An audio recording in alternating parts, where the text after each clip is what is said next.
steel, firearms, and the industrialists crossing into another world. Hey! Look who's back for more adventures. We love having you here to continue this story that keeps us all awake. Important note, all of this is pure fiction. So don't try any techniques you hear here in real life, your neighbor might call the cops. This amazing novel and all its rights belong to the original author. We're just the ones giving it voice and drama. Are you enjoying the show? Prove it by subscribing to our YouTube channel and leaving that like that motivates us so much. And if you want VIP access to exclusive content, our Patreon is waiting with things you won't find anywhere else. Chapter 126 Farewell. Alan yawned as he stepped out of the room, only to find an unexpected person standing before him. You were allowed out." He stared at the girl in disbelief. The woman imprisoned there had never seemed allowed to leave. How could this girl have gotten here? The girl nodded, and then surprisingly spoke. "I'm leaving this island." The boy's mouth dropped open. This icy girl was leaving the island? Had she been released by the pirates? Would pirates be so kind? Are they going to transfer you somewhere else? The girl shook her head. "No, the pirates can't control me anymore." Alan suddenly became excited and asked, "How did you do that?" "Barnett is taking me away. The pirates can't stop him." "Barnett? Who's he?" The girl shook her head. Despite the bewilderment, Alan eagerly asked, "Can he take me and my companions with him?" This time, the girl lowered her head, seemingly unable to meet Alan's gaze. "Okay, I understand." A wave of immense disappointment washed over Alan. He felt a deep sadness. "But congratulations anyway, you're finally out of that hellhole." The girl looked up at Alan with slight surprise and said, "Thank you." She seemed to consider it seriously for a moment, then clenched her little fist and said, "I'll rescue you someday." Thank you." Something felt off.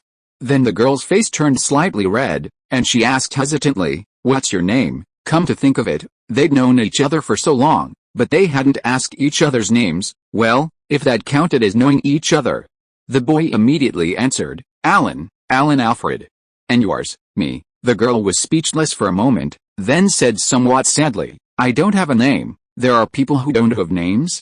Had she been kidnapped by pirates and imprisoned on this island since she was too young to remember anything?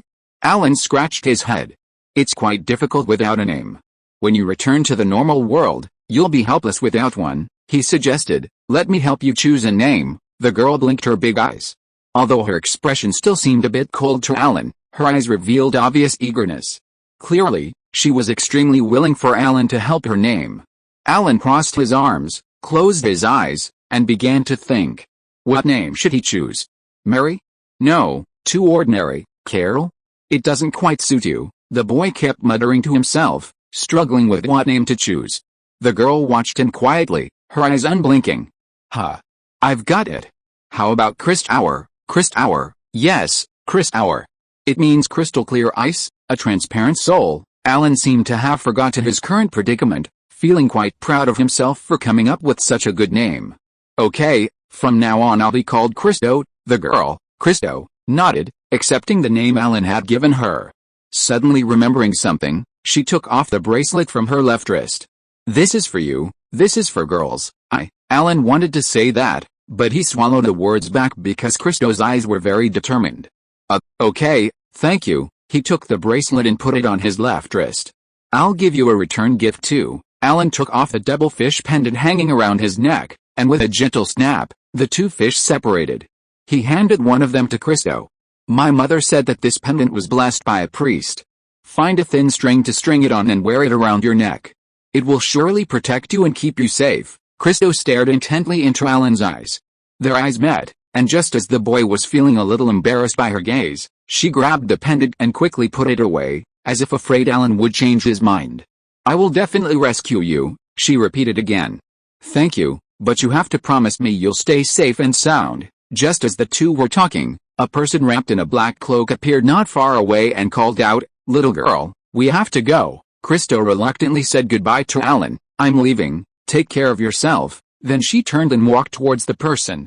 That's the one who's going to take her away from the pirate's den, right? I'm so envious, Alan thought to himself. Although he didn't know if the person was good or bad, even if the girl's future was bad, it was better than staying in this pirate's den. He was beginning to understand what the place where the girl was imprisoned was for. Just as he was thinking these things, Christo suddenly turned around and smiled slightly at him. So she can smile, and she's really beautiful. Alan stared blankly in the direction the girl had left. He was quite surprised that she had said so much today. He cupped his hands into a megaphone and shouted to the girl, "Take care of yourself too." Krista followed Barnett onto the ship. Soon, the ship slowly sailed away from the harbor, heading towards the vast, silvery sea. "Can't we really take him with us?" she asked again, tilting her head back. Barnett shook his head once more. The first question this girl asked him after learning he could take her away from the pirate's lair was whether a boy could be taken along. "I've told you many times, he's not one of us. I won't take a mortal with me." The wizard was getting impatient. This little girl had been asking this question since yesterday. Krista didn't press the matter further today. They were already on the ship and getting further and further away from the island, so asking again was pointless. Seeing the obvious disappointment in her eyes, Barnett said, "You'll realize it sooner or later. You, me, and those brothers and sisters who will soon take you in are different from ordinary people. We will wield incredible power, while ordinary people, including that kid, are ultimately just mortals." Little girl, when that time comes, look back on your thoughts now, and you'll find how naive and ridiculous you were. Chris didn't refute, but said, "I have a name now, Christo. Did you choose it yourself?"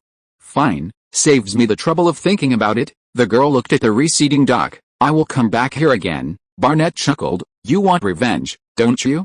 Well, after all, you've been in prison for so many years." Then he said with a hint of disdain, "Once you master this power, all the mortals on this island will become your playthings.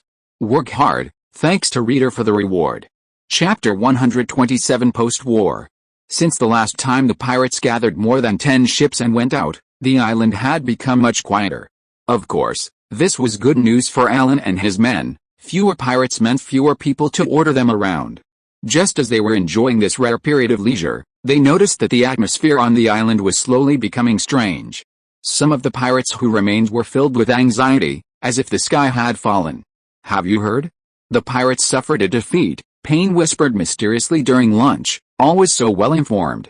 Alan and Tom immediately became interested. If the pirates had suffered a defeat, they might have a chance to see the light of day again. "Tell me more details." The fleet that set off a few days ago was personally led by the pirate Captain Garden. 3 days have passed, and not a single ship has returned. "You mean they're all wiped out?" "What else could it be? They probably really provoked the Alda Navy and got wiped out." Tom looked hopeful. "Will the Alda come to rescue us?" "They probably won't come specifically to rescue us. We're not Alda's subjects. But everyone says there's a lot of treasure in the pirate den. The Alda probably won't let it go.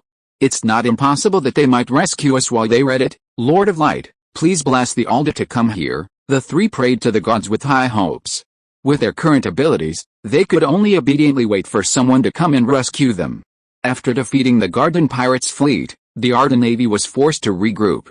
The battle was a resounding success. Aside from one pirate ship that escaped, all 9 were captured, resulting in the deaths of over 300 pirates and the capture of nearly 200.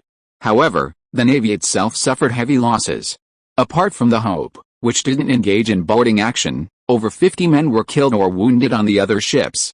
Such massive losses shocked the naval leadership. For the relatively small Arda Navy, this was unbearable.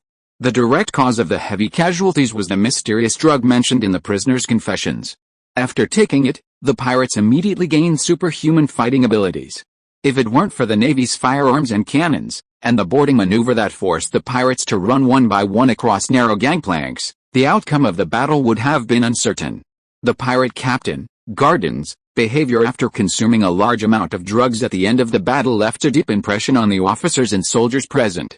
What kind of evil drug could transform a perfectly normal person into a monster in an instant? However, when asked about the specifics of the drug, such as how it was made or where it came from, none of the prisoners knew much. The only information they had was that Garden obtained the drug from a mysterious figure, either personally delivered it to the pirate base, or Garden sent someone to retrieve it from a rendezvous point on land.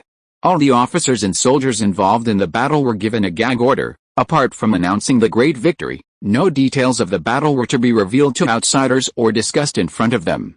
Combining this with the intelligence gathered earlier about Garden's pirate crew, their forces had been almost entirely wiped out in this battle. Even if each of the remaining few men could display the exaggerated fighting power they had shown in the previous naval battle, they would be of little concern to the navy. Of course, they still couldn't let their guard down. Who knew if Garden, this slippery eel, might be hiding his true strength? Through the interrogation of the prisoners, the various secret strongholds of the mudfish pirates were revealed. Among them, the stronghold located on an unnamed island was Garden's longest established and largest, his main base. Naval headquarters quickly formulated a follow-up plan to completely wipe out the Garden pirates, to be implemented immediately once the troops had rested. The single-masted schooner Hope played a crucial role. Although it did not participate in the boarding action, it single-handedly held off as many as 4 pirate ships, sinking 1 and capturing 2. Moreover, the Hope suffered the fewest casualties among its crew, with only a small number wounded by arrows fired when enemy ships approached. Because of its minimal losses, the Hope was given a new mission, to scout and monitor the pirate stronghold on the unnamed island. This naval battle was recorded as the Battle of Double 10. An urgent report detailing the battle was immediately dispatched to Lake Town. Besides the battle's events, it emphasized 2 other points: the mysterious drug and the Hope's outstanding performance in the battle, stressing the need to build more of these new sailing ships. Meanwhile, the mudfish pirate stronghold was in complete chaos. The high-ranking leaders were filled with anxiety, while the lower-ranking members were rife with rumors. Their leader had set out with his fleet, but the agreed-upon return date had passed without a trace. Clearly something had happened. Some said Leader Garden had abandoned them and surrendered to Alda. Others said the fleet had been completely annihilated. Still others said Garden had learned of Edward's whereabouts and had led his trusted men to join him. In short, all sorts of rumors swirled around. News quickly arrived from the mainland. The Navy had achieved a resounding victory in the waters near Franklin Harbor. The facts were clear: their fleet had suffered a crushing defeat, and their leader, Garden, was either dead or captured. After confirming this bad news, even worse things followed. The brothers on patrol spotted a mysterious ship in the nearby waters. Everyone speculated that it was a reconnaissance vessel sent by blue-striped drugs to probe their strength, and that their secret hideout had likely been exposed. That son of a bitch Garden. I've been a pirate with him for so many years, and I never knew he had such a comfortable haven. Quake carefully observed the nameless island through his binoculars. The island had a natural harbor, and looking into it, a fully equipped dock was clearly visible. Further on, wisps of smoke rose from the island. The former pirate captain grumbled, "Why didn't I find this place first? That two-faced bastard beat me to it." Following the location provided by the prisoners, the Hope and another galley arrived in the area yesterday evening and finally located the nameless island where the pirate stronghold was situated. During their approach, they spotted a ship patrolling near the island, but it quickly accelerated into the harbor. The 2 warships circled the island, finding no large pirate fleet except for a few small galleys in the harbor. The Hope then remained there while the other galley returned to base to report. The Navy's plan was to send ships to take turns watching the island to prevent the remaining pirates from escaping, and then, after the entire fleet had rested and regrouped, launch a surprise attack to capture it. The Hope was initially assigned to guard the island, and after a night's rest, the officers on board carefully observed the situation on the island through their binoculars. The gunnery officer beside him asked, "Captain, are we just going to sit here and wait for them?" Quake knew this guy was itching for a fight again. Ever since the gunnery officer had commanded the broadside guns to sink an enemy ship and kill countless others in the Battle of Fland Harbor, he'd been longing for another naval battle. Every night before bed, he'd have to touch every cannon on the ship before he could fall asleep. "I knew you were restless. Pete, Henry, get closer to the harbor, let's find a way to fire a few shots." Quake shouted the order to the sailors and helmsmen. Clearly, the gunnery officer wasn't the only one restless. The first mate hesitated. "What if we alert them? What if the pirates come out and fight us to the death? We only have 1 ship." "You mean they'll fight us with those small sampans moored at the dock?" "That's perfect. All right." The gunnery officer was incredibly excited. "Brothers, heat up the shells until they're red hot. Let them taste a few hot shells." Chapter 128 Surrender. In a room within the pirates' stronghold, the remaining leaders of the Garden gang gathered to discuss their next move. A somber atmosphere hung in the air. Everyone was silent, their brows furrowed. Finally, the oldest, Old Donald, broke the silence. "Gentlemen, if you have any good ideas, speak up.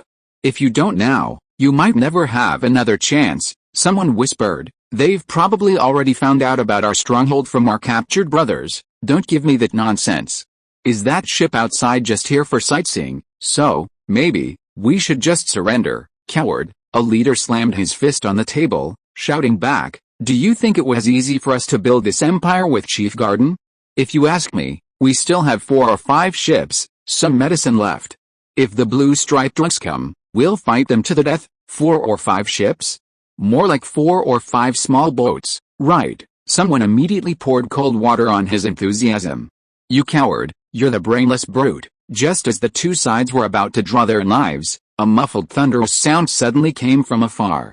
Although the sound was not loud by the time it reached them, it still startled the pirates who were already on edge. It was the sound of the Hope's cannons firing. "Adjust the angle. Get the next shot on target." Captain Quake and the gunnery officer were observing the impact point of the first shot through their binoculars. The shell missed its target, flying over the pirate ship and landing in the water not far away. After the Hope entered the harbor, the pirate ships responsible for guarding the docks immediately spotted them and came to check. The naval officers and men responded to their host's hospitality with red-hot cannonballs. On the deck, a stove was burning brightly, fueled by coal, and inside were several cannonballs that were already glowing red-hot. The loader used specially made large iron tongs to clamp a red-hot cannonball to the cannon. His companion had already inserted a wooden plug into the barrel to prevent the red-hot shell from igniting the propellant charge inside. After the loader loaded the shell into the breech, the gunners worked together to reset the cannon, adjust the angle, and aim it at the pirate ship that was moving away from them. The pirate ship on guard duty was about 10 meters long, carrying only about 10 people. Compared to this ship, the Hope was a behemoth. The sudden cannon fire terrified the pirates on the other ship. Every one of them felt something fly past their scalp at incredible speed, followed by large splashes of water on the distant sea. It was terrifying. What if it hit their ship or their bodies at that speed? "It's one of those terrible weapons from the Alda," the crew exclaimed. Rumors had spread among the pirates that the Alda army possessed a powerful long-range projectile weapon. They immediately rowed with all their might towards the dock. Facing the unknown forces from the sea, it felt much better to be grounded. Most of the pirates remaining at the stronghold were old, weak, or disabled. Asking them to fight a powerful enemy who had brazenly barged into their doorstep was indeed asking too much. Using the impact point of the first shot as a guide, the gunners quickly adjusted the cannons and then fired 4 shots simultaneously from the broadside, officially opening fire. This time, 3 cannonballs struck the pirate watchtower squarely, instantly creating 3 large holes in the unfortunate vessel and killing 2 men. The remaining pirates were terrified and rowed with all their might towards the dock. The crew of the Hope laughed heartily. The feeling of toying with the enemy was fantastic. They didn't continue firing but turned the ship around and headed into the harbor, finally slowly approaching the pirates' stronghold's dock. The pirates on the previous watchtower had already run ashore, anxiously recounting their terrifying ordeal to their companions who had come to meet them. "They still have 5 small galleys. Let's practice our target shooting here." Quake was determined to destroy the pirates' remaining ships so they would have no chance of escape.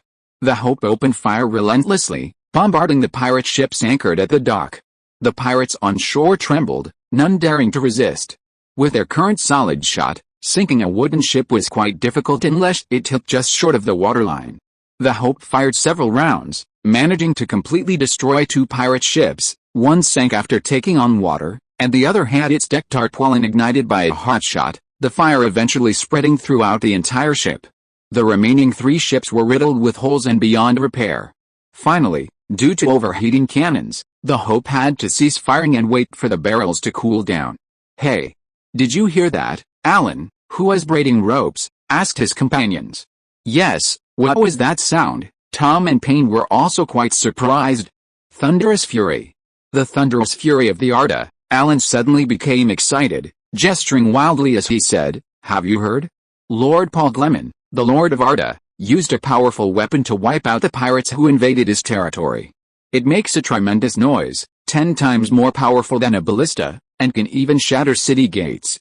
Because of its immense noise, people call this weapon Thunderous Fury." Oh, I've heard of that too. So the Arda have really come." The news of the Arda's advance quickly spread among the slaves, and the reactions were varied. Some cried, some laughed, and chaos ensued.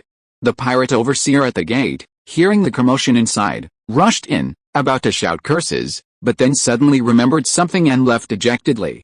Seeing the overseer come in and leave without doing anything, Alan grew bolder.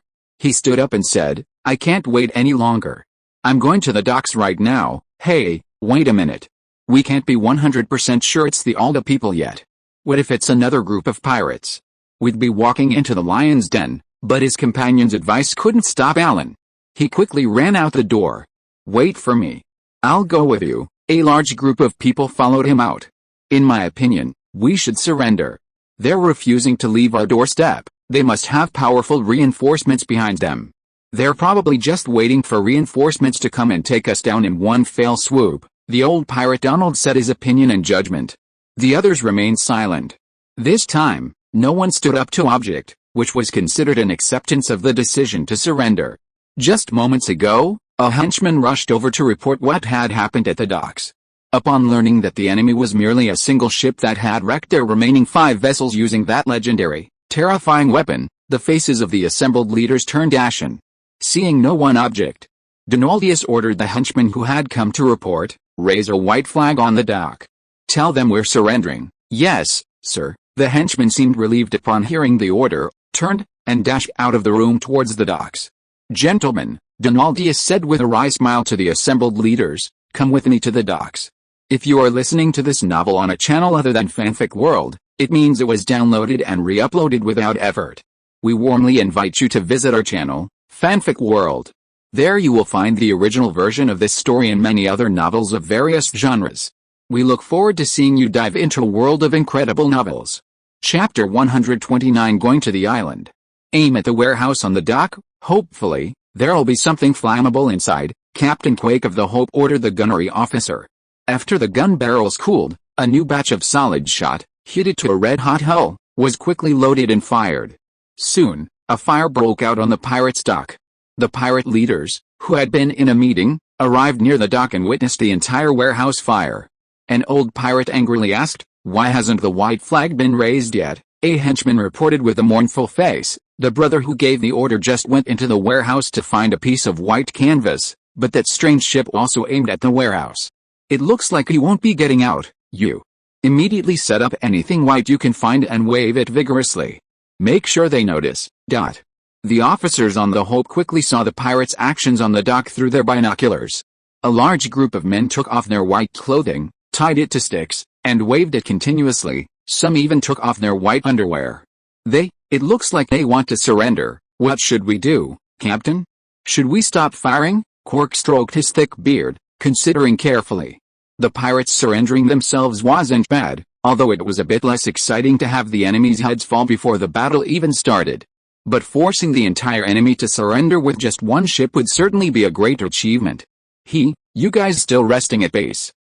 Quark, won't be polite." He slammed his fist on the ground and ordered, "Cease firing." He then ordered, "Approach the dock. But maintain a safe distance. Who knows if they're feigning surrender." "Yes, Captain." Seeing the enemy stop attacking, the pirates on the shore breathed a sigh of relief. The Hope began to approach the dock, and the pirates shouted towards the sea, "We surrender! We surrender!" However, the enemy stopped not far from the dock, and the pirates' hearts jumped into their throats again. A small boat was lowered from the strange ship, 2 people boarded, and it slowly rowed towards the dock. The enemy was indeed cautious. The 2 men reached the shore but stood motionless on the pier. A group of pirates were about to surround them when old Donald quickly stopped them. "What if they think we're trying to kidnap them if we all rush in?" he sighed. "You stay here, I'll talk to them." Donald reached the pier, and the 2 Alda men immediately pointed something resembling a fire poker at him. He knew it was a deadly weapon, capable of firing bullets that could easily kill him. The pirates of the Northwest Bay trembled at the mere mention of it. "You want to surrender?" one of them asked arrogantly. Although the other man's tone was unfriendly, this wasn't the time to save face. Donald carefully chose his words and cautiously said, "Yes, gentlemen from Alda, you have won, we have lost, and now you can do whatever you want with us." Talking about surrender terms in this situation would be ridiculous, so Donald decided to go all in. The 2 Alda men left the pier and came ashore, and Donald followed them. "All right, now I'll relay our captain's orders. Immediately assemble, all of you, and come over here to throw your weapons down." The naval soldier pointed to the ground beneath his feet. "This is basically all of us." "Oh, the slaves weren't brought?" I'll have them come over and hand over their weapons." The naval soldier then pointed to a spot not far away. "Then, put your hands behind your heads and squat on that flat ground." Hands. Squat on the ground with your hands behind your heads. Donald's face flashed with anger. Such a humiliating posture. This was too much of a bullying. Two naval soldiers noticed his change in expression and brandished their muskets. Seeing the dark muzzle of the gun waving in front of him, Donald could only say, "Okay, we'll obey your orders." A group of pirates squatted on the ground. The two naval soldiers counted the number of men. 87 in total.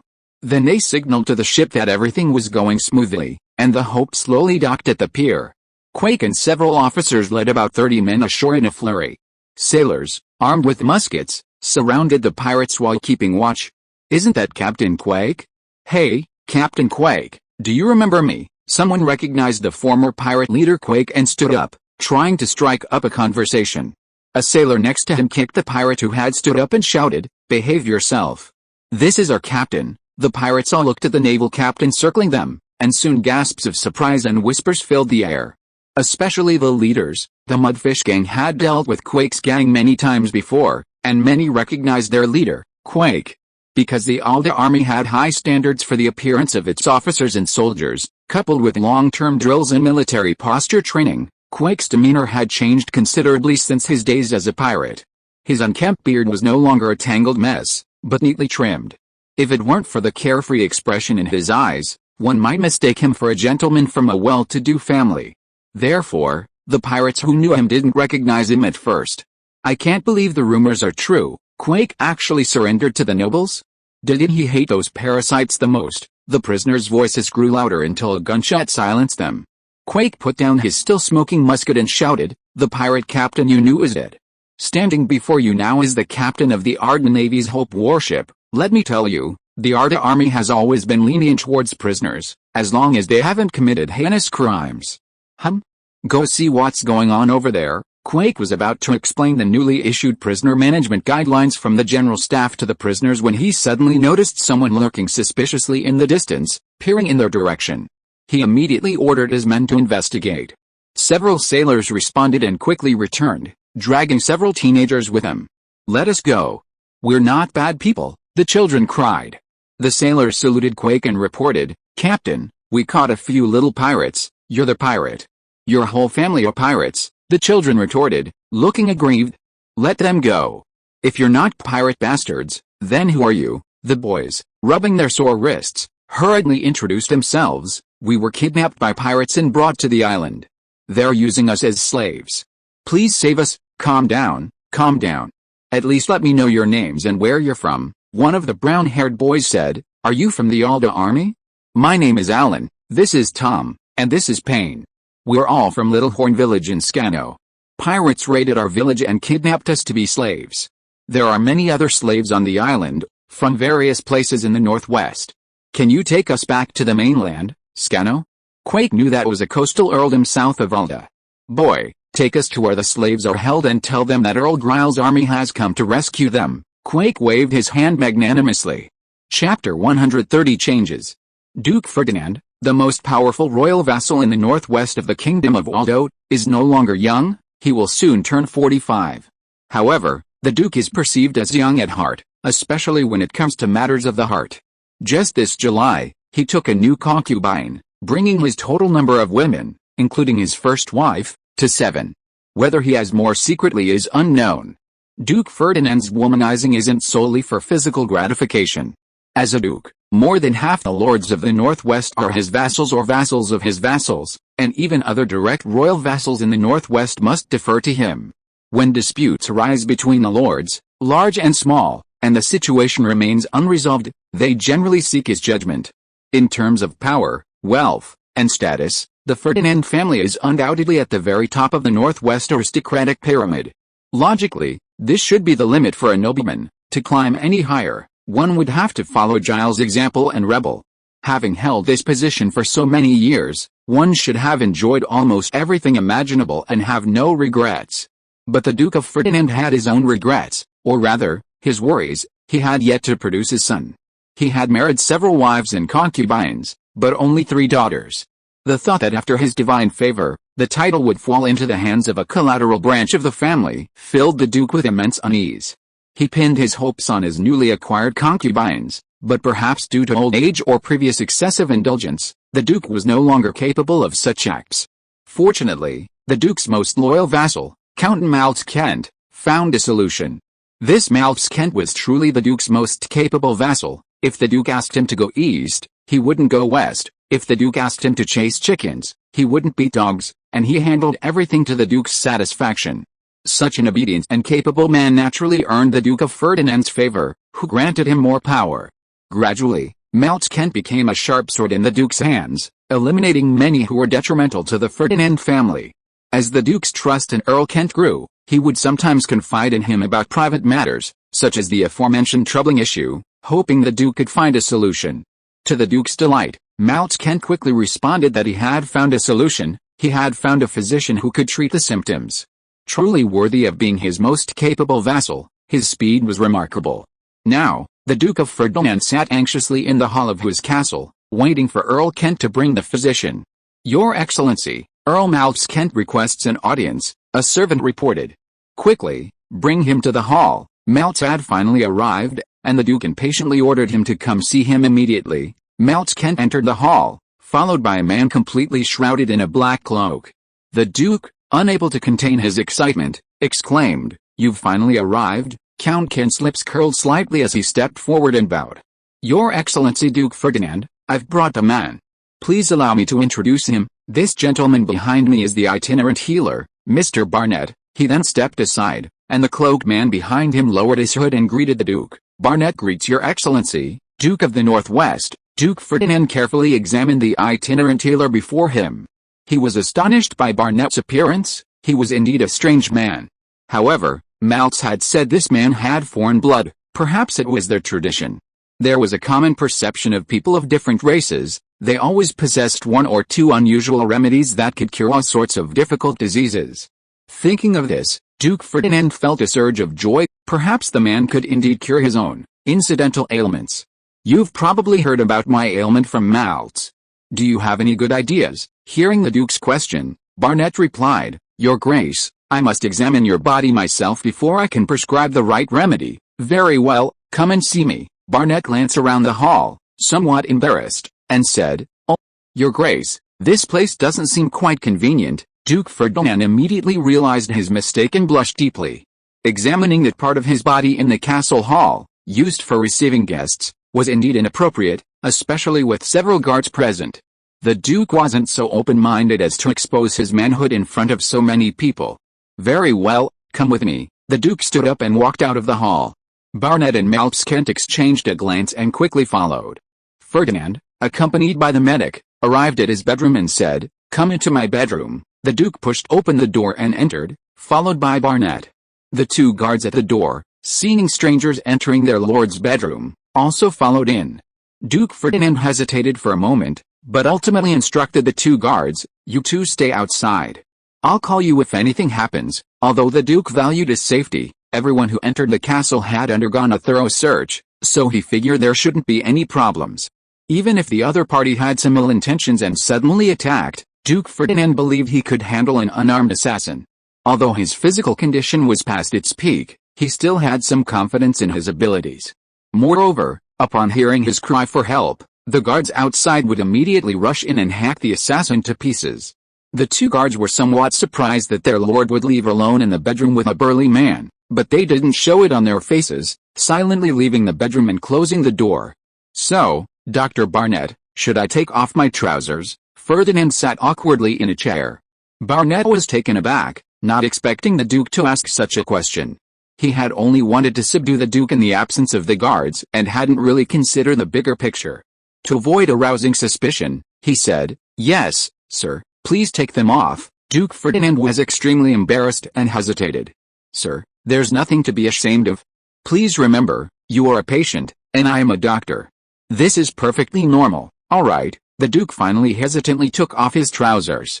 Barnett stepped closer to the Duke, extending a hand and saying, "Sir, please forgive my rudeness." Then something unexpected happened to Ferdinand. In the blink of an eye, The Duke felt a large iron clamp suddenly appear around his neck and clamp down hard. It all happened almost instantly. The Duke, who was very confident in his skills, had no time to react. A second or two later, his brain finally grasped the situation. He was being assassinated. Guards, the Duke managed to utter those two words before the large hand gripping his neck tightened even more. And he couldn't utter a sound. Ferdinand grabbed Barnett's arms, trying to pull his hands away, but no matter how hard he tried, Barnett's hands wouldn't budge. His struggles only hastened the onset of suffocation, and soon his face turned a deep purplish red. His consciousness faded, and he finally collapsed into the chair. The last thing he saw before closing his eyes was Barnett's now stern face. Chapter 131 Brainworm. After Duke Ferdinand fainted from suffocation, Barnett released his grip on the Duke's neck. He breathed a sigh of relief. Ferdinand's strength had been considerable. Thankfully the buff spell he had cast on his body hadn't dissipated. After confirming the guards outside hadn't noticed the commotion in the bedroom, he began his next move. The wizard's lips moved rapidly, silently chanting a spell. After several repetitions, he gradually felt a strange sensation in his stomach. The sensation grew stronger, slowly turning into nausea. He suddenly covered his mouth, trying to stifle any sound. Ugh, he finally couldn't hold back and vomited, a large amount of filth landing on the ground. The wizard looked at his vomit. Something inside almost made him vomit again. The scene before him was truly horrifying. In the vomit was a writhing creature, its body thin and wide, with no discernible head or tail. This bizarre creature twisted and struggled incessantly, as if being exposed to the air was causing it immense pain. A master of mind manipulation from the Arcane Society recently successfully experimented with a spell capable of rapidly controlling minds. This spell overcame the shortcomings of previous mental spells, such as long preparation times, slow effects, and uncertain outcomes.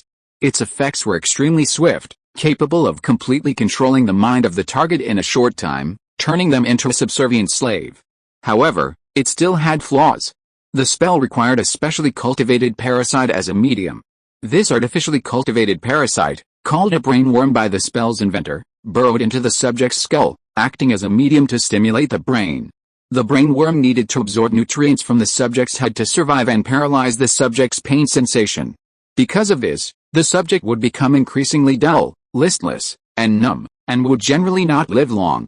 The brainworm could not survive for long in the external environment. Besides the target's brain, it could also survive in a special liquid or temporarily in the human intestines. To evade a search by the guards, Barnett smuggled the brainworm into the Duke's castle, choosing to temporarily store it inside his stomach. This was an extremely challenging task, but for the sake of the Arcane Society, the highly conscientious Barnett ultimately endured the nausea and swallowed the worm whole. Of course, the wizards had their own methods to prevent the brainworm from wriggling inside their stomachs or burrowing into their skulls. Barnett knew that this spell must have been achieved through numerous live experiments, but he didn't care how many living subjects were consumed. Contributing to the advancement of magic was their honor. The wizard tore a piece of cloth from the bedroom, steeled himself, picked up the writhing, bizarre creature, and placed it on Duke Ferdinand's lips. Sensing the Duke's faint breath, the brainworm suddenly stopped writhing and, with incredible speed, inserted one end of its body into the Duke's mouth. In less than a second, its entire body was inside. Freed from the wizard's suppression, the brainworm quickly burrowed into Duke Ferdinand's brain. Unlike ordinary brain parasites, it moved with incredible speed. A moment later, the Duke suddenly opened his eyes, a strange look in them. Barnett knew the brainworm was in place. He made strange hand gestures and muttered incantations. Ugh! The Duke clutched his head as if in pain, sliding off the chair and onto the floor. Barnett pointed at him and hissed, "Silence!" The Duke immediately shut his mouth, but his face showed resentment and anger. The Duke realized the strangeness in his body. Not only was his head throbbing, but he had also instinctively obeyed the assassin's command, filling him with terror. What had this guy done to him? He struggled against another inexplicable consciousness within his mind, shaking his head repeatedly. But as the strange man continued to utter evil words, his resistance grew weaker and weaker. The Duke slowly calmed down, slumping to the ground with his head bowed. Barnett was relieved that his struggle hadn't made too much noise, otherwise, alerting the guards outside would have been disastrous. He turned to face the Duke, grabbed his hair and pulled him up, forcing Ferdinand's eyes to meet his own. Those eyes were now unfocused and lifeless. He tried calling out softly, Duke Ferdinand, a glint of light suddenly appeared in those lifeless eyes. You, the Duke drooled, pointing a trembling finger at Barnett. The wizard's expression turned cold, and he said sternly to the Duke, I think you should kneel before me and call me master this time. Ferdinand obeyed, kneeling obediently before Barnett and respectfully saying, Master. The wizard nodded in satisfaction. Let me teach you some things. Duke Ferdinand and Barnett returned to the castle hall one after the other. The Duke of Kent, who had been waiting anxiously, immediately stood up and cast an inquiring glance at Barnett.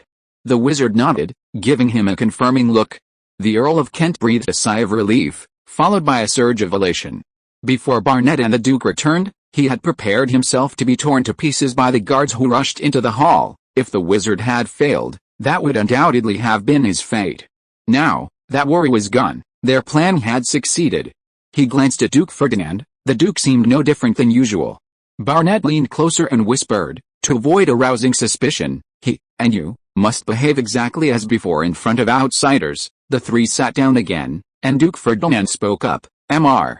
Barnett's medical skills are truly superb. He turned to Earl Kent, Maltz, you did a great job this time, I will reward you handsomely. Earl Kent feigned delight for his lord, saying, it is my duty to share your burdens, your highness. Several tens of minutes later, the wizard and Maltz Kent emerged from the Duke's mansion. Professor Barnett, you are truly amazing. During their conversation, he had clearly sensed a subtle awe the Duke held for the wizard, something that hadn't been present before they entered the bedroom. The wizard raised his head, HMPH. No matter how great the power in the secular world, it cannot withstand the might of magic. 1,000 years ago, the charlatans of the church could make the powerful bow down with just a tongue. We mages can do the same with magic with ease. Earl Kent couldn't help but secretly rejoice that he was now on a higher level. Teacher, what should we do next? I found a powerful ally at sea. It's time for them to make their move. What ally? Pirates. Don't worry, I'll explain the plan to you in detail when we get back to your castle. Chapter 132 The Gateway to the Microscopic World. After the knocking ended, a voice called out, Come in. The two female advisors pushed open the door to Paul's office and found the young count fiddling with a strange object. He was so engrossed that he didn't even notice their arrival, not even lifting his head. The strange object the count was fiddling with was cylindrical, seemingly made of metal, and was fixed to a base on the table by two struts. Judging from its structure, it could be adjusted for elevation like a cannon. The front of the metal cylinder tapered, pointing directly at a transparent glass plate. Paul was peering at the back of the metal cylinder, seemingly examining something inside. Count Griles, Eileen said, displeased, it's very impolite to ignore two ladies like this. Just a moment, I'll be right there. The microorganisms from both worlds seem pretty much the same, Paul said, leaving the two female advisors completely baffled. He quickly looked up, excitedly saying, you two have come at the perfect time. Come and see my new creation, a microscope. What kind of strange thing is this? It's something that can magnify things on that glass slide hundreds of times. Through a microscope, you can see a microscopic world you've never seen before. The lensmaker Paul had hired at great expense lived up to expectations, finally grinding a lens suitable for making an early microscope. Initially, the polished lens was quite rough, so the effect was far from ideal. However, as the lensmaker continuously improved his technique, and with the participation of his apprentices, the precision steadily increased, finally obtaining a convex lens that Paul found acceptable. Fortunately, glass-making technology in this world was already quite advanced, otherwise, he would have had to rack his brains trying to produce high-quality glass. After countless failed attempts, Paul and the lensmakers assembled a microscope, though it remained to be seen how it compared to the early microscope invented by Leeuwenhoek. Eileen came to the table and, imitating Paul, put her eye to the back of the microscope tube. Ugh! Eileen made a disgusted sound and quickly turned her head away. Her almond-shaped eyes widened as she glared at Paul. Are you mocking me, Paul Gleman? She finished, almost uttering each word with the gritted teeth. Paul, however, just grinned at her. What is it? Laddie tugged at her friend's sleeve. Although she knew the Count was a magnanimous man after so long, he was still her lord, and her colleague's tone was rather inappropriate. Look! He put some disgusting bugs in this cylinder to scare us, Miss Diaz said angrily. Laddie leaned closer and was startled as well. There were tiny bugs inside. Although they were too small to see clearly, they were constantly moving and wriggling, indicating they were alive. Your Excellency, she suppressed her discomfort and cast a questioning, slightly reproachful glance at Paul. Paul immediately adopted a wronged expression, shrugged, and said, "You're misunderstanding me. I didn't deliberately find insects to scare you, and they're not on this metal tube, they're here." Paul pointed to the glass slide directly in front of the microscope. The two female consultants looked at it together. There was nothing on the slide except for a smear of water. "There's nothing there. Think about what I just said. You can see a microscopic world you've never seen before." "Microscopic world? You mean their bodies are so small that we can't see them with our eyes, and we need your microscope to see them?" Miss Diaz asked, her scholarly curiosity overriding her previous anger. "That's right. A microscope works by using two convex lenses to refract light. Convex lenses, the telescope you used before had convex lenses, and the magnifying glasses we used to burn ants when we were kids were also a type of convex lens. I didn't have any of those vulgar and malicious hobbies when I was a kid." Sorry." They carefully observed the microscope, and indeed, in addition to the lens at the back, there was also a tiny lens at the cone-shaped front. Paul explained, "The front lens, because it's facing the object being observed, I call it the objective lens, and the back lens, because it's facing the eye, I call it the eyepiece." Laddie asked him, "How did you get these little insects onto this slide?" "Little insects? I think microorganisms is a more appropriate term, tiny organisms invisible to the human eye. As for how I got them onto this slide, I just casually dipped my finger in water and dripped it on, because most microorganisms, including bacteria, are transparent. It's not easy to observe them directly with an optical microscope. Staining is needed to make them more clearly visible." However, he couldn't yet produce artificial stains like gentian violet or acetocarmine solutions. Fortunately, he could use natural stains such as litmus and hematoxylin, a problem solved by the alchemists recruited from the capital. "I see." The two female scholars nodded, and they took turns observing the slide under the microscope again. "There are still so many things in this world we don't know. It is our duty to tirelessly explore these unknown mysteries," the two scholars whispered to each other. Suddenly, they realized something. "You mean, this is just a random drop of water?" Laddie's usually composed face showed horror. "This means, the water we usually use for washing." Eileen's tongue began to tremble. "Hey," Paul grinned wickedly, "congratulations on discovering the truth of this world." Bang! With a scream echoing throughout the Lord's mansion, a large group of guards and the Chief Secretary Bernard burst through the door. They demanded sharply as soon as they entered, "Assassin! Is there an assassin?" But they only saw two advisor ladies with green faces and a count who looked on with amusement. Paul waved his hand at them and explained, "Gentlemen, nothing has happened. I was just discussing some matters concerning small lives with the two advisor ladies." "Matters concerning small lives? With ladies, or rather, with two beautiful ladies?" While everyone marveled at how much the young count had grown, they left the room with knowing expressions on their faces. "Ladies, there's nothing to worry about. As long as we don't drink the raw water, these little creatures won't harm us. And I've also discovered that boiling the water will kill them," Paul reassured the two female advisors, seeing their alarm. The two advisors firmly remembered that boiling the water would kill them. Chapter 133.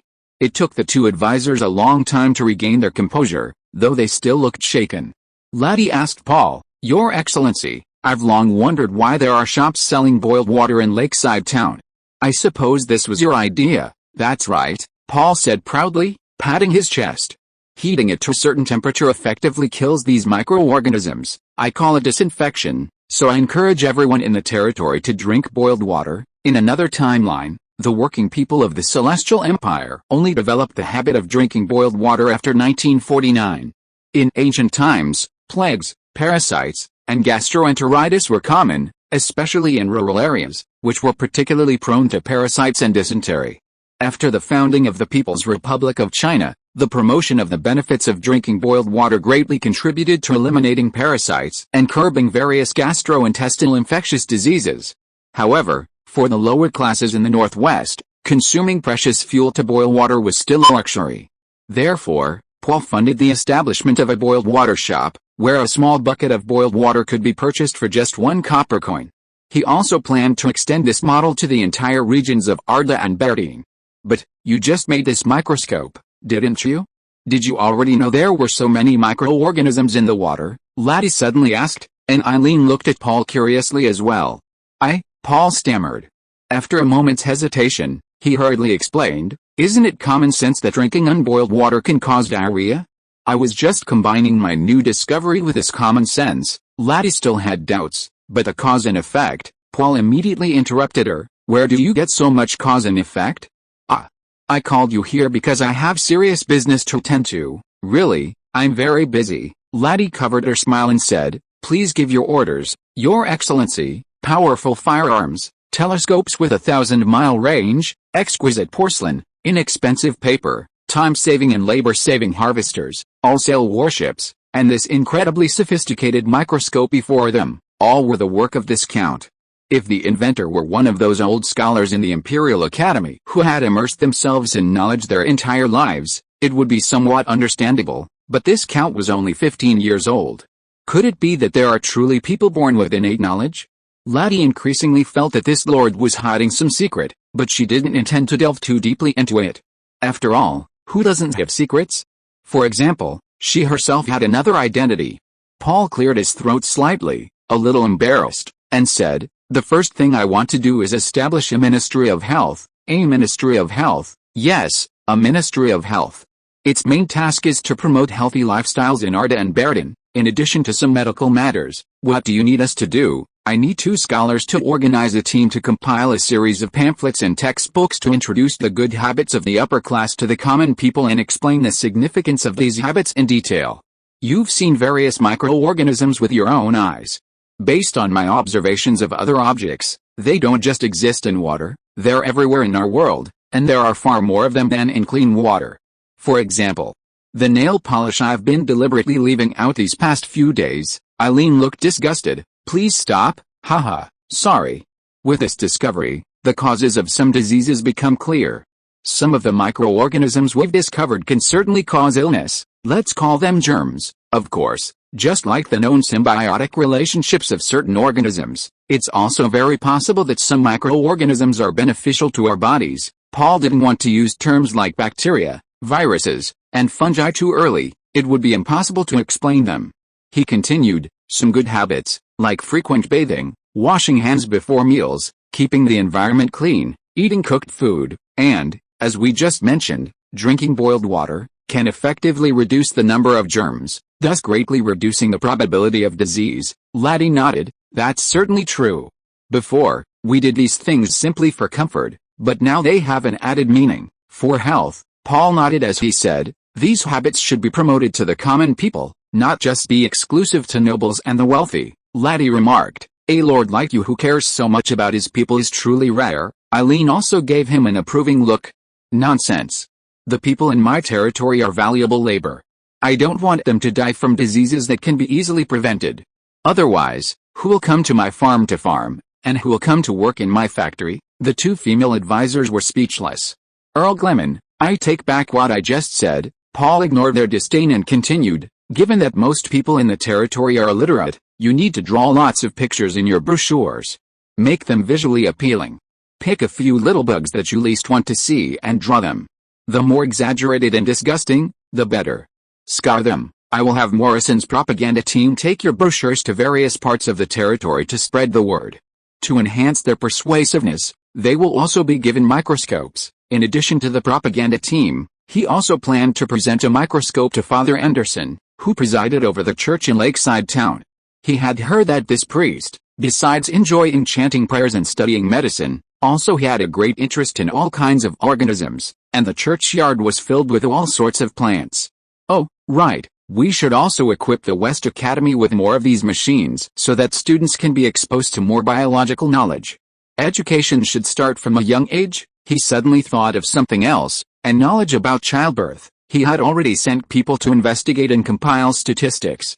In the past 10 years, the neonatal mortality rate in the Northwest Bay region, the number of deaths within the first year of every 1,000 live births, excluding those who died at birth, was over 200 per 1,000. This was a heartbreaking statistic. If all these babies had survived, how much more population could his territory have gained? How many more workers could his factories have produced? We must gather experienced midwives from all over the country, compile their birthing experiences into a book, and at the same time teach them about germs, the pathogenic types of microorganisms we observe under a microscope, and how to disinfect, etc. Things like cutting the umbilical cord with rusty scissors or rinsing away waste with unboiled water must be strictly avoided. Paul spoke ramblingly, somewhat incoherently, so the two female advisors had to take out paper and pen to carefully record his thoughts. We must declare war on ignorance and bad habits. I've decided to launch a movement, which I call the New Life Movement. Chapter 134 Placement. Earl Gleman. After hearing Paul's grand pronouncements, Eileen decided to pour cold water on his enthusiasm. Since we're going to do a wide-ranging campaign, we'll definitely need a lot of these brochures, right? Of course. The brochures should be written in simple, easy-to-understand language, using common, easy-to-remember words. Besides introducing people to hygiene knowledge, they should ideally also serve as introductory reading materials, helping readers learn some characters with the help of the brochures. Then, how do we solve the manpower problem? We need many scribes. The recent exam selected a group of people with basic literacy skills, but they've already been assigned jobs. If we conscript them, the department heads probably won't let them go.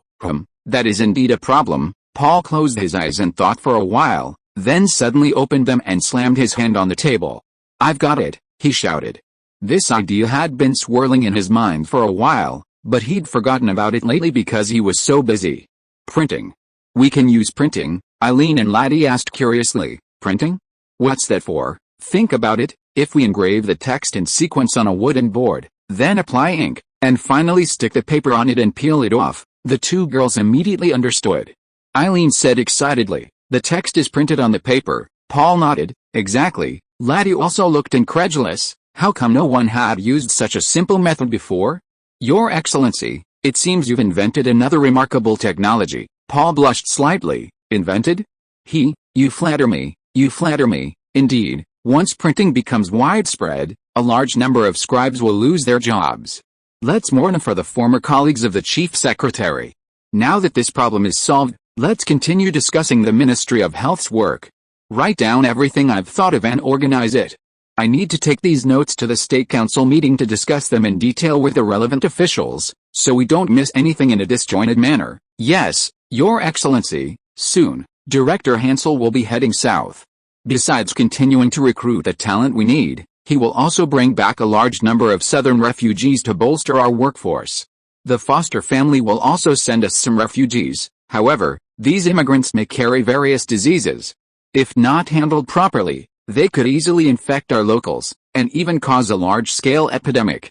Therefore, I believe the Ministry of Health also needs to assume the responsibility of quarantine, checking the health of immigrants. As scholars, are you familiar with some common diseases? Laddie and Eileen both nodded.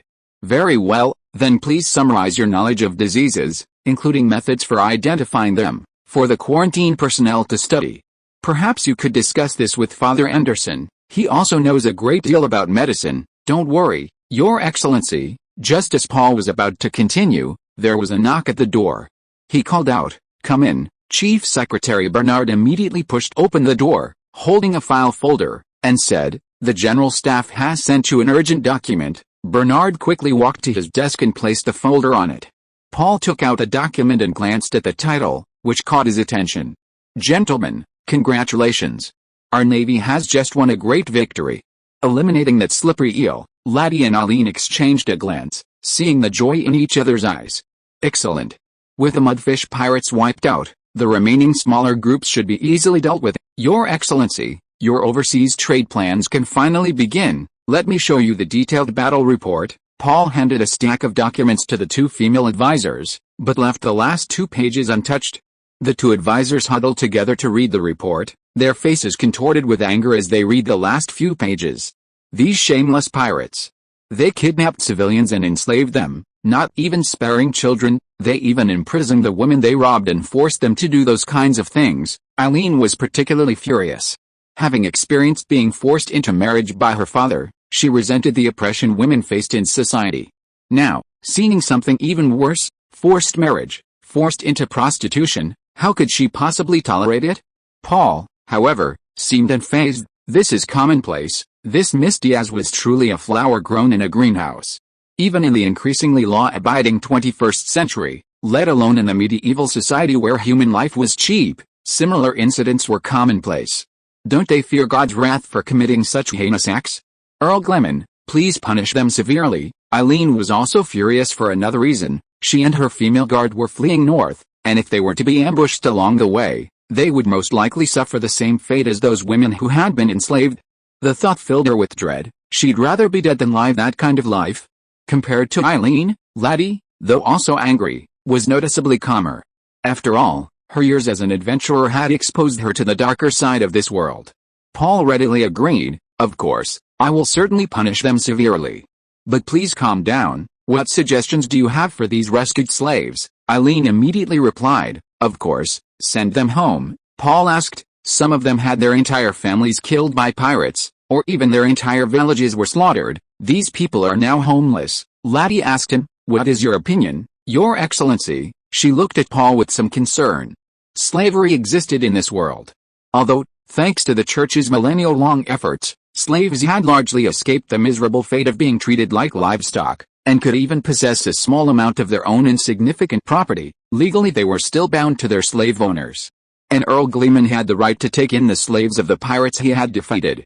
What I mean is, since we're recruiting immigrants anyway, let these homeless people stay and live here as civilians under the State Council. Laddie breathed a sigh of relief. Thank you for your kindness. Eileen asked, what about the women among them? Although she didn't want to admit it, in this day and age, it was incredibly difficult for women from the lower classes to live alone. They had no power, no knowledge, and to survive, they either had to find someone to marry quickly or take on some disreputable profession. Paul thought for a moment and said, how about we set up a hospital? Let these poor women work as nurses. Chapter 135 Officer Candidates. Besides hospitals serving the civilian population, I also need to establish specialized medical teams within the army to provide timely treatment for the wounded on the battlefield. Paul recalled the horrific scene he witnessed at the Birchwaya POW camp, and how Father Anderson had tried to bleed him while he was unconscious. It was time to reform the world's outdated medical system. That's a good idea. Since arriving in the Northwest, I haven't seen any facilities specifically for medical matters. Laddie and Eileen both nodded in agreement.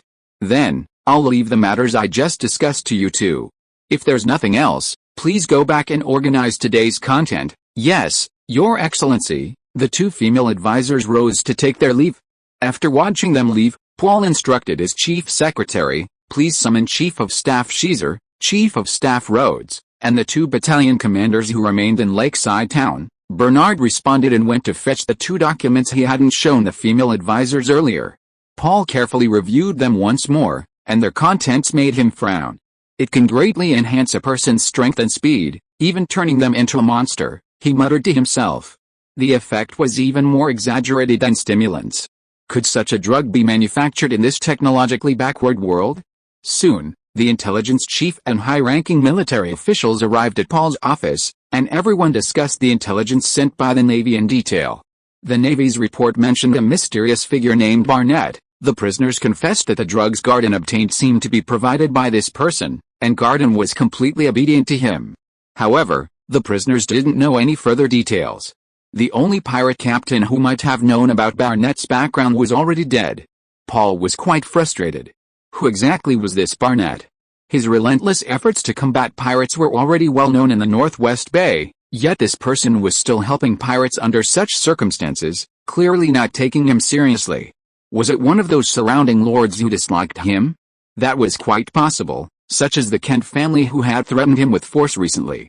He ordered Cecil with a displeased expression, find out this man's identity by any means necessary, at any cost. As for the mysterious drug, the Navy had seized some from the pirates' stronghold, which he decided to entrust to the alchemists recruited from the capital for careful study. To his delight, the Hope had lived up to his expectations in this battle, not only sinking one enemy ship and tying down 3 others in the naval battle, but also single-handedly capturing the pirates' secret stronghold. The Navy's original plan was to send ships to guard the stronghold in shifts, but by the time the second shift arrived, the officers and men of the Hope had already thoroughly searched the pirate stronghold. Paul asked everyone, what do you think of Captain Quake's proposed talent development plan? Among the slaves rescued this time were many young boys, some of whose families had been killed by the pirates, leaving them essentially homeless. Captain Quake of the Hope proposed that the military take in the children, letting them live on the warship alongside the officers and men. teaching them various nautical skills and military rules, and training them as reserve personnel for the Navy. Bryce shook his head. Don't pirates like to capture underage children to supplement their ranks? Does he want to bring his pirate methods to the military? Paul said. I quite agree with this suggestion. When the British Empire dominated the seas, their navy had a special system, the officer cadet program. This talent training system was created by King Charles II of England. All noble sons who wanted to serve in the navy had to start as naval trainees, which greatly improved the navy's combat effectiveness and cultivated a large number of excellent officers. The rank of officer cadets was somewhat ambiguous. They were mostly underage teenagers who actually learned navigation and combat on warships.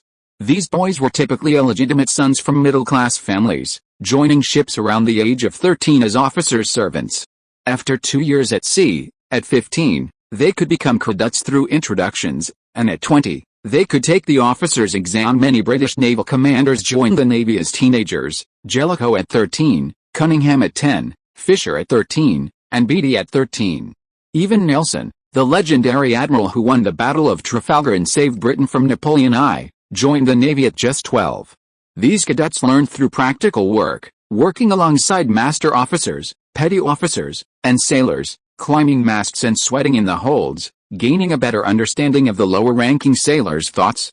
This experience proved invaluable when they later became officers, captains, and even generals, greatly aiding their leadership. Britain's maritime dominance lasted for nearly 400 years, and the naval officer cadet system played a crucial role in this success. Speaking of officer cadets, Paul recalled a movie, Master and Commander, The Far Side of the World, which tells the story of the British naval sailing warship Surprise outwitting French warships on the high seas during the Napoleonic Wars, and is hailed as a real man's movie. A young boy known as Lord Brennick was an officer cadet on the ship, a character who left a deep impression on him. Schroeder also said, I agree with this suggestion. Based on my observation, the work on warships requires a high level of technical skill, and we currently lack sufficient equipment and personnel to train new recruits. It would be better to let these children learn directly on board. Their learning ability and comprehension are always quite high. Paul clapped his hands, then it settled. In the central square of Port Franklin, the government office specially dispatched personnel to publicize the news of the annihilation of the Garden pirate gang. Although under the protection of the Navy, the Alda coast was rarely invaded by pirates, news of pirate raids on neighboring territories still came from time to time. The Garden pirate gang was the most prominent, and people celebrated the removal of another scourge from the seas.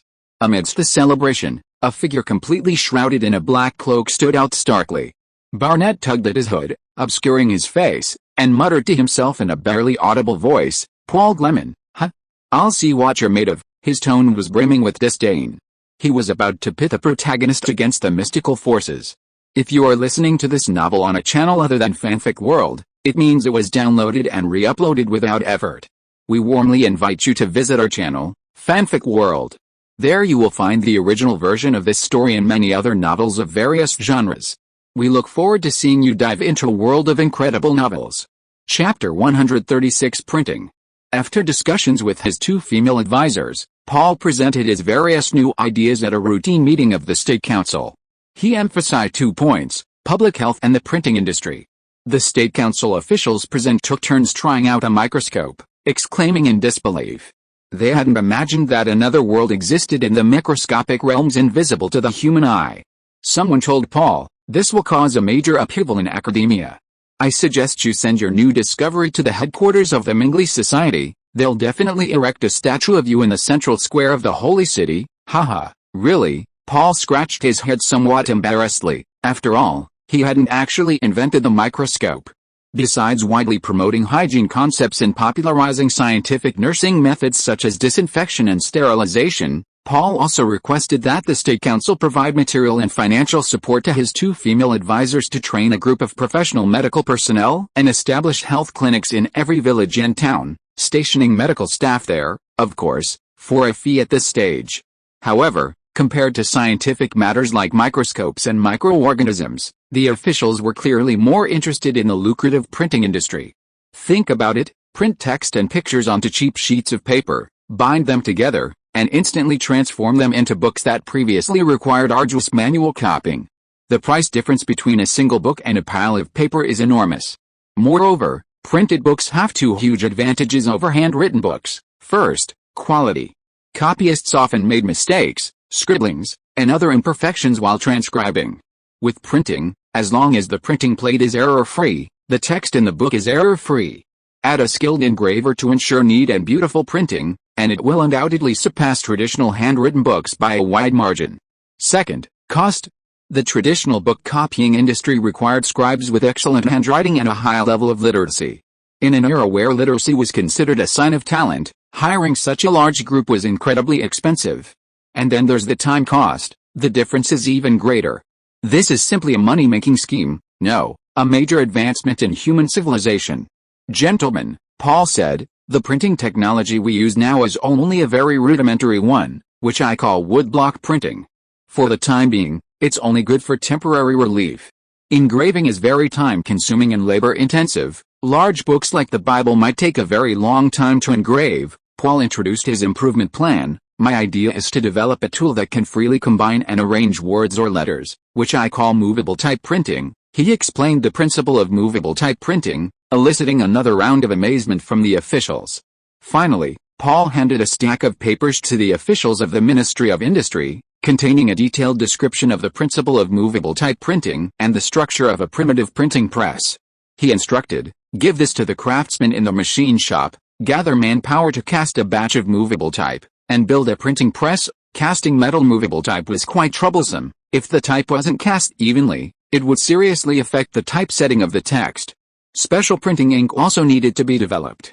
In Paul's memory, the printing ink invented by Gutenberg at that time seemed to be composed of linseed oil, lampblack, varnish, and other raw materials, which could adhere to both metal and paper. If it were merely a matter of casting metal movable type, then ink still needed to be applied manually and paper wiped clean. The properties of ink made this work quite difficult, but a printing press could greatly save time and labor. The earliest Western movable type printing presses appear to have been modified from a screw-type linen press. This machine had a simple structure, a heavy base with two columns on the side, a crossbeam on top, and a rotating wooden screw running through the crossbeam. This screw could press down a reinforced pressure plate or top plate that slid between the columns. Anyone wanting to apply pressure evenly on a flat surface would likely think of using this simple device. Paul's diagrams of the printing press structure for the craftsmen were based on this type of equipment. He announced, once the printing press is successfully developed, we will establish a printing plant and promote this technology to the people, vigorously advancing education and culture within our territory. In addition, I have already commissioned Quiller Foster to bring a large number of books from the South, including poetry, essays, and novels.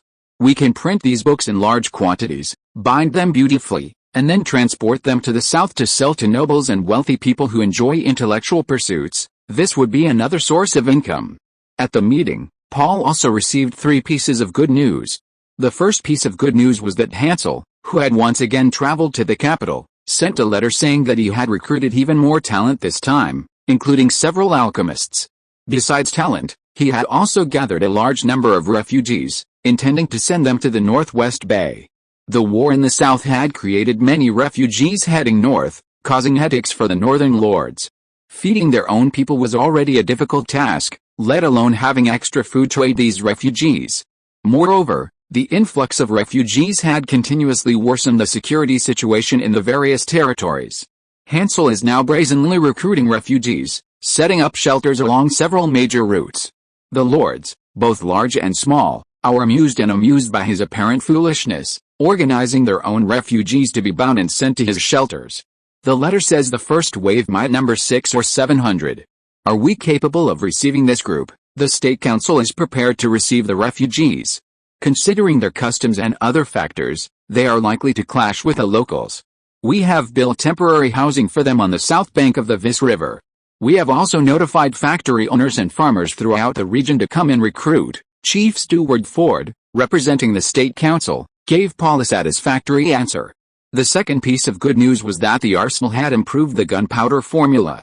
Theoretically, the optimal gunpowder formula is a mixture of 78.74% saltpeter, sulfur, and charcoal, which produces the most gas, releases the most heat, raises the temperature the highest, and has the strongest destructive power. Although the craftsmen lacked knowledge of chemistry, They still managed to develop optimal gunpowder formulas for muskets and cannons through extensive experimentation.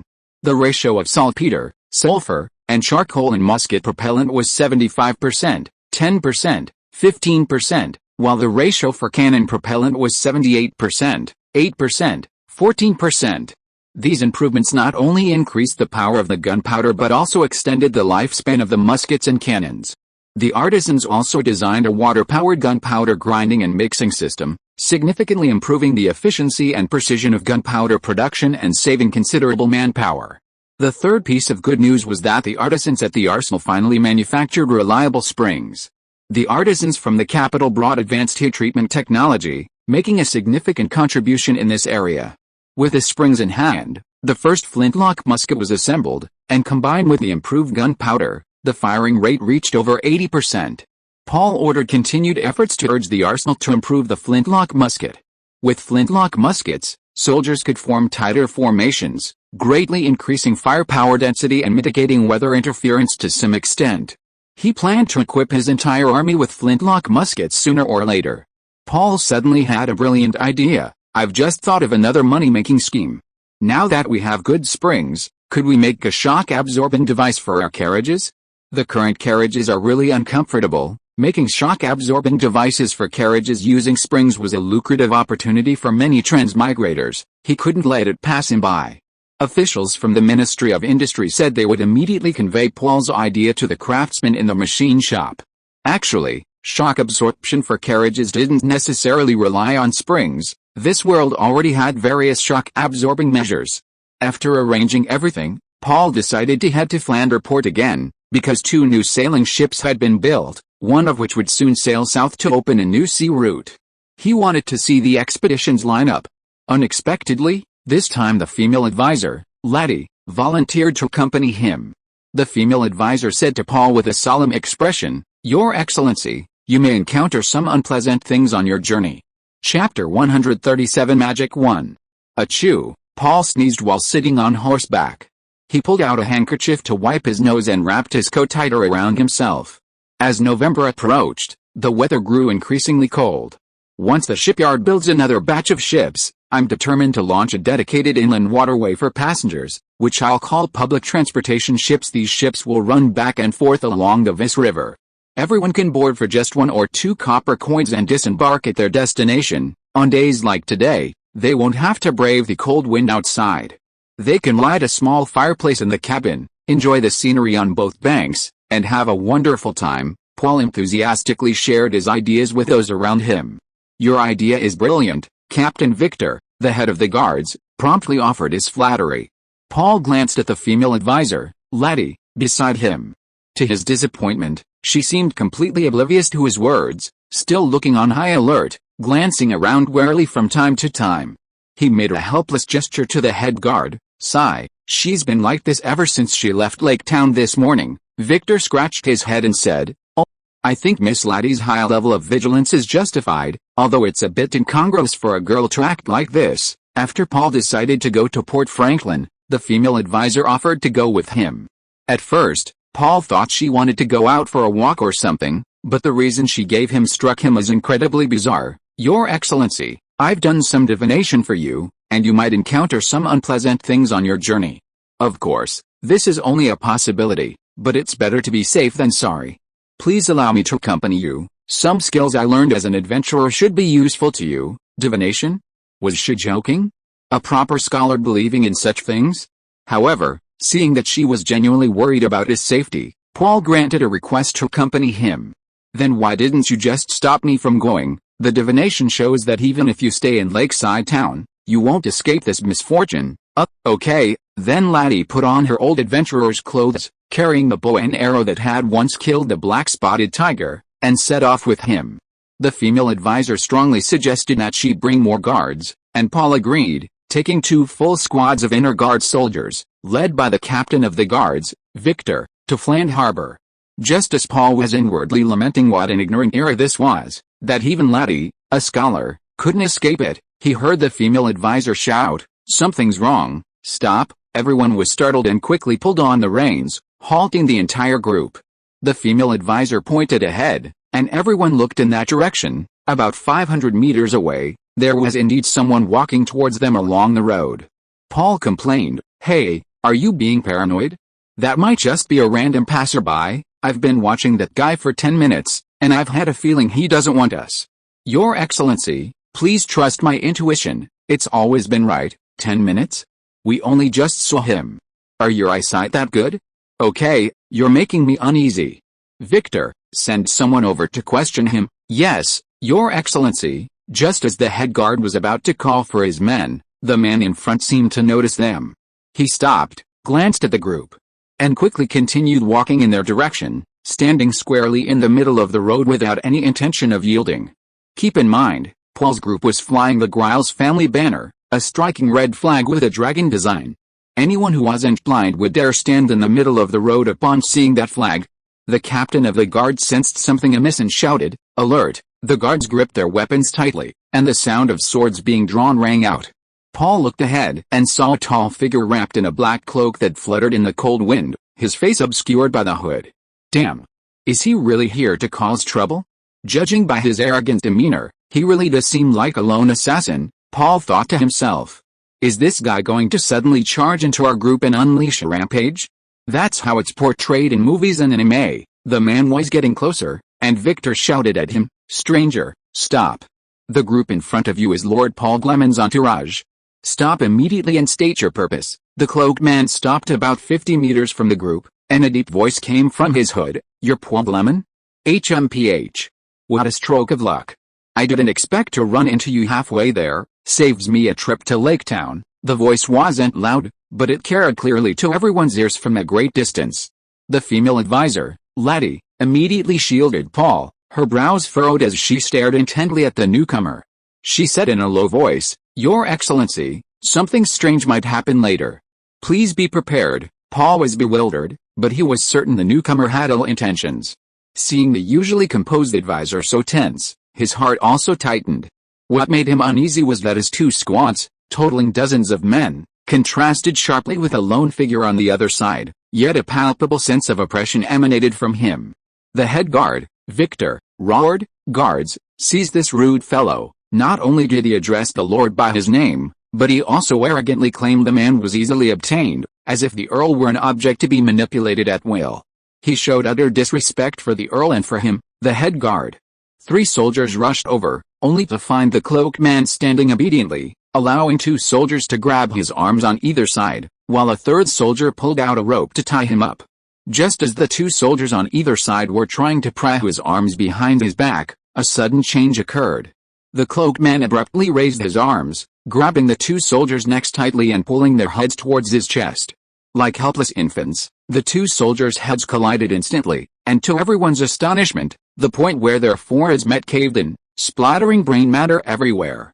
The cloaked man released his grip, and the 2 corpses fell limply to the ground. He shook his head and said, "Tisk. My new clothes are dirty again." Though it was a complaint, his tone was incredibly relaxed, as if he had merely crushed 2 small insects. He licked the brain matter splattered at the corner of his mouth and said sinisterly, "But this feeling has been long lost." His 2 companions were killed in the blink of an eye, and the remaining soldier with the rope was too terrified to even run away. He collapsed to the ground, trembling uncontrollably, his horrified eyes fixed on the man before him, as if he were looking at a demon from hell. "First squad, protect the earl. Second squad, follow me." Captain Victor was the first to react, issuing the order decisively. 1 squad of soldiers tightly surrounded the still unresponsive Paul and the female advisor, who was muttering incoherently, their swords drawn, scanning the surroundings. They couldn't afford to focus on just one direction. What if the enemy launched a feint? The other squad rallied around the captain, closing in on the cloaked man. The cloaked man also moved towards Paul, gesturing strangely with his right hand and muttering incomprehensible words. "Stone skin," a coherent phrase escaped his lips. Just then, the female advisor beside Paul stopped whispering. She paused slightly and whispered, "Concentrate." Paul suddenly felt something moving in his chest. He looked down and saw a stone hanging on his chest trembling slightly, its originally grayish-white exterior slowly turning black. "I heard that you have to update 10,000 words in the first 24 hours after it goes on sale, so I'll stay up all night to write another chapter." Chapter 138 Magic 2. To Paul's astonishment, The grayish-white stone hanging around his neck was slowly turning black. This stone was a gift from Abbot Leonard, who insisted on giving it to him, saying it would protect him from evil wizards. Paul had initially dismissed it, but considering the abbot's good intentions, he had worn it around his neck as a blessed talisman. When there are magical fluctuations nearby, it will turn black, that's what the old abbot had said. In an instant, Paul's worldview began to crumble. Could magic really exist in this world? When he first awakened his memories of his past life, he had heard about magic from the old butler, Philip, but as he gradually integrated into this world, there seemed to be no direct evidence that such a thing truly existed. His sense of superiority from a scientifically advanced world and his disdain for this medieval-like backward world gradually led him to believe that magic was merely a helpless explanation from ignorant people for their incomprehension. No, it can't be. It's just a chemical reaction. He instinctively still couldn't believe it. The cloaked man blocking his path was none other than Barnett. He had heard the news of the Garden pirate group's annihilation by the local lord in Fland Harbor and was furious. Since arriving in the northwest region of the Kingdom of Waldo, all his plans had proceeded smoothly. On land, he had subdued the Kent family and controlled Duke Ferdinand. On the sea, he had consolidated the various pirate groups. This was almost complete. His subsequent plan was to have the pirates launch large-scale amphibious raids on various territories. With his assistance, the foolish lords would be powerless to resist. Then, Maltz Kent would subdue the pirate groups, gaining him immense prestige and giving the Duke a reason to pass the throne to him. Afterward, Maltz Kent would operate openly while Barnett remained in the shadows, slowly eliminating the remaining loyal lords in the northwest. Finally, he would launch a combined land and sea uprising, raising the banner of rebellion in the northwest and coordinating with the Giles rebels in the south. Garden was a pirate force he had painstakingly built up, hoping that he could lead the pirates and become a major asset on the seas. He had been observing various pirate crews for a long time before finally choosing the Garden group to support. He didn't know how much berserk drugs the Arcane Society had supplied him. Now, a crucial part of his plan had been sabotaged, and due to his previously smooth sailing, he suddenly felt a deep sense of frustration. It was all that damned Paul Gleman's fault. Barnett made a decision almost immediately. He would make sure this person who had caused him such frustration disappeared from the world. Having been active in the Northwest for so long, Barnett knew the various forces in the area like the back of his hand. The Gleman family was just a minor, insignificant lord. Although they held the title of Earl, they were actually a family exiled there by the royal family.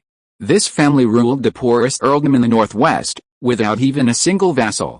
Recently, after defeating a small group of pirates, the current head of the family seemed to have lost his sense of power. If his opponent were a powerful family like Ferdinand or Kent, with a large army at his disposal, he would have to put in considerable effort and use underhanded tactics. But dealing with a poor lord like Gleman, who didn't even have a single knight under his command, any elaborate schemes would only make him a laughingstock among his fellow members of the Mystic Order. Barnett decided to eliminate Paul Gleman directly, not by storming his dower in broad daylight, as he needed to remain hidden for some time. He planned to sneak into Lakeshire and assassinate him under the cover of night, ensuring the arrogant lord suffered a painful death. Barnett was confident that his methods would make such a task easy. Unexpectedly, he encountered the lord on his way to Lakeshire. Fate had been kind to him. In a populated town, a commotion could have attracted the attention of the church's charlatans, causing him considerable trouble. Of course, it was just trouble. In this desolate wilderness, far from any village or town, killing the lord would be virtually undetectable. All that was needed was to dispose of the body. As for Paul Gleman's guards, well, if they were a group of proper knights, he'd have to be much more prepared. But none of Gleman's guards seemed to wear armor. They were all dressed in cloth, armed only with swords and daggers, not even a crossbow for ranged attacks. Oh, the girl beside him did carry a bow, but what use was a single bow? A weak, short bow at that, and given a girl's strength, its power was predictable. Stone skin combined with great strength would make him invincible against these people. With his mastery of stone skin, his defense was comparable to dwarven plate armor. Their weapons couldn't penetrate his defenses. So, he confidently walked straight towards them. 3 soldiers were ordered to arrest him, but with the power of the great strength spell, Barnett easily killed 2 of them. He didn't even bother to look at the remaining soldier, paralyzed with fear, and continued walking. Watching an officer-looking man lead more soldiers closer, he smiled contemptuously. Come on. You mortals are honored to witness the power of arcane magic today. However, just as Barnett was about to unleash his slaughter, a sense of danger arose, and almost instinctively, he reached out and grabbed at the air. An arrow appeared in his hand. Cold sweat broke out on his back.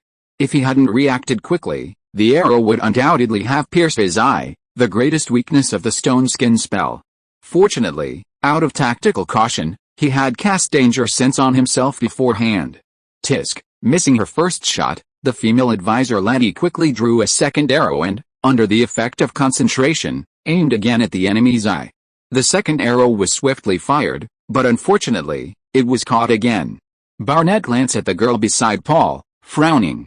There seems to be an annoying little bug over there. However, thanks to danger sense, even if the opponent's archery was incredibly accurate, his long-honed reaction speed would allow him to catch the incoming arrow in time.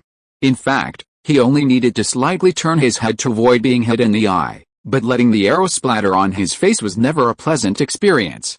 At that moment, Captain Victor led his soldiers to Barnett's side. He didn't have time to marvel at the female advisor's superb archery skills. Taking advantage of the moment when she was distracted by the arrow, he gripped his sword with both hands, mustered all his strength, and thrust it towards her chest. However, something incredible happened. There was a loud clang, as if he had struck a solid steel plate. He could feel that, apart from piercing her clothes, the sword tip hadn't penetrated her chest at all. Under the captain's horrified gaze, Barnett gripped the sharp blade, looked at him, and smiled, saying, "Why rush to your death?" Chapter 139 Magic 3. Barnett easily deflected Victor's sword aside, then kicked him in the stomach. Victor flew backwards towards Paul like a toy doll being thrown. Seeing the opponent's immense strength, the soldiers who had come with the captain of the guard exchanged a knowing glance and simultaneously slashed at Barnett with their swords. For Barnett, the strength of an ordinary adult male might be negligible, but the combined attack of several people was not to be underestimated. He nimbly dodged most of the attacks, but still took 2 or 3 blows. The soldiers who struck Barnett felt as if they had struck a large rock, their hands numb from the impact. "God! What kind of monster is he?" someone cried out in horror. "He's a wizard, using magic to enhance his strength and defense," the female advisor beside Paul suddenly shouted. "You can't fight him at close range, keep your distance and engage him." "A wizard? Magic?" The female advisor's words left everyone bewildered. Was this monster an evil wizard? Although tales of wizards and magic have long circulated among the people, the sudden appearance of such legendary figures before one's eyes is still disorienting. The monster, seemingly unharmed after being struck several times, suddenly charged at the nearest soldier, unleashing a lightning-fast punch. The soldier's head was struck as if by a sledgehammer, and he instantly collapsed unconscious. Barnett, attacking with both hands, delivered a barrage of blows, almost one punch per soldier, felling a large number of soldiers in just a few breaths. In those few seconds, he also dodged and fought, skillfully avoiding several arrows fired by the female advisor. However, he gradually sensed something was wrong. The female archer's accuracy was terrifying, almost every arrow was aimed at his eyes. If it weren't for his danger sense, he would have been pierced through the eyes and into the head. It was impossible for a mortal to do such a thing, unless less than a minute had passed since the cloaked man's sudden attack, and the situation had drastically changed. Human beings' ability to prevent unknown dangers is limited by their existing knowledge, much like how the Earthlings in the three-body problem never imagined they would be attacked by a two-dimensional foil. Despite the female advisor's warning, before this, neither Paul, Victor, nor the soldiers believed in the existence of wizards and magic, nor were they bound by the image of wizards in folklore. They hadn't anticipated this situation.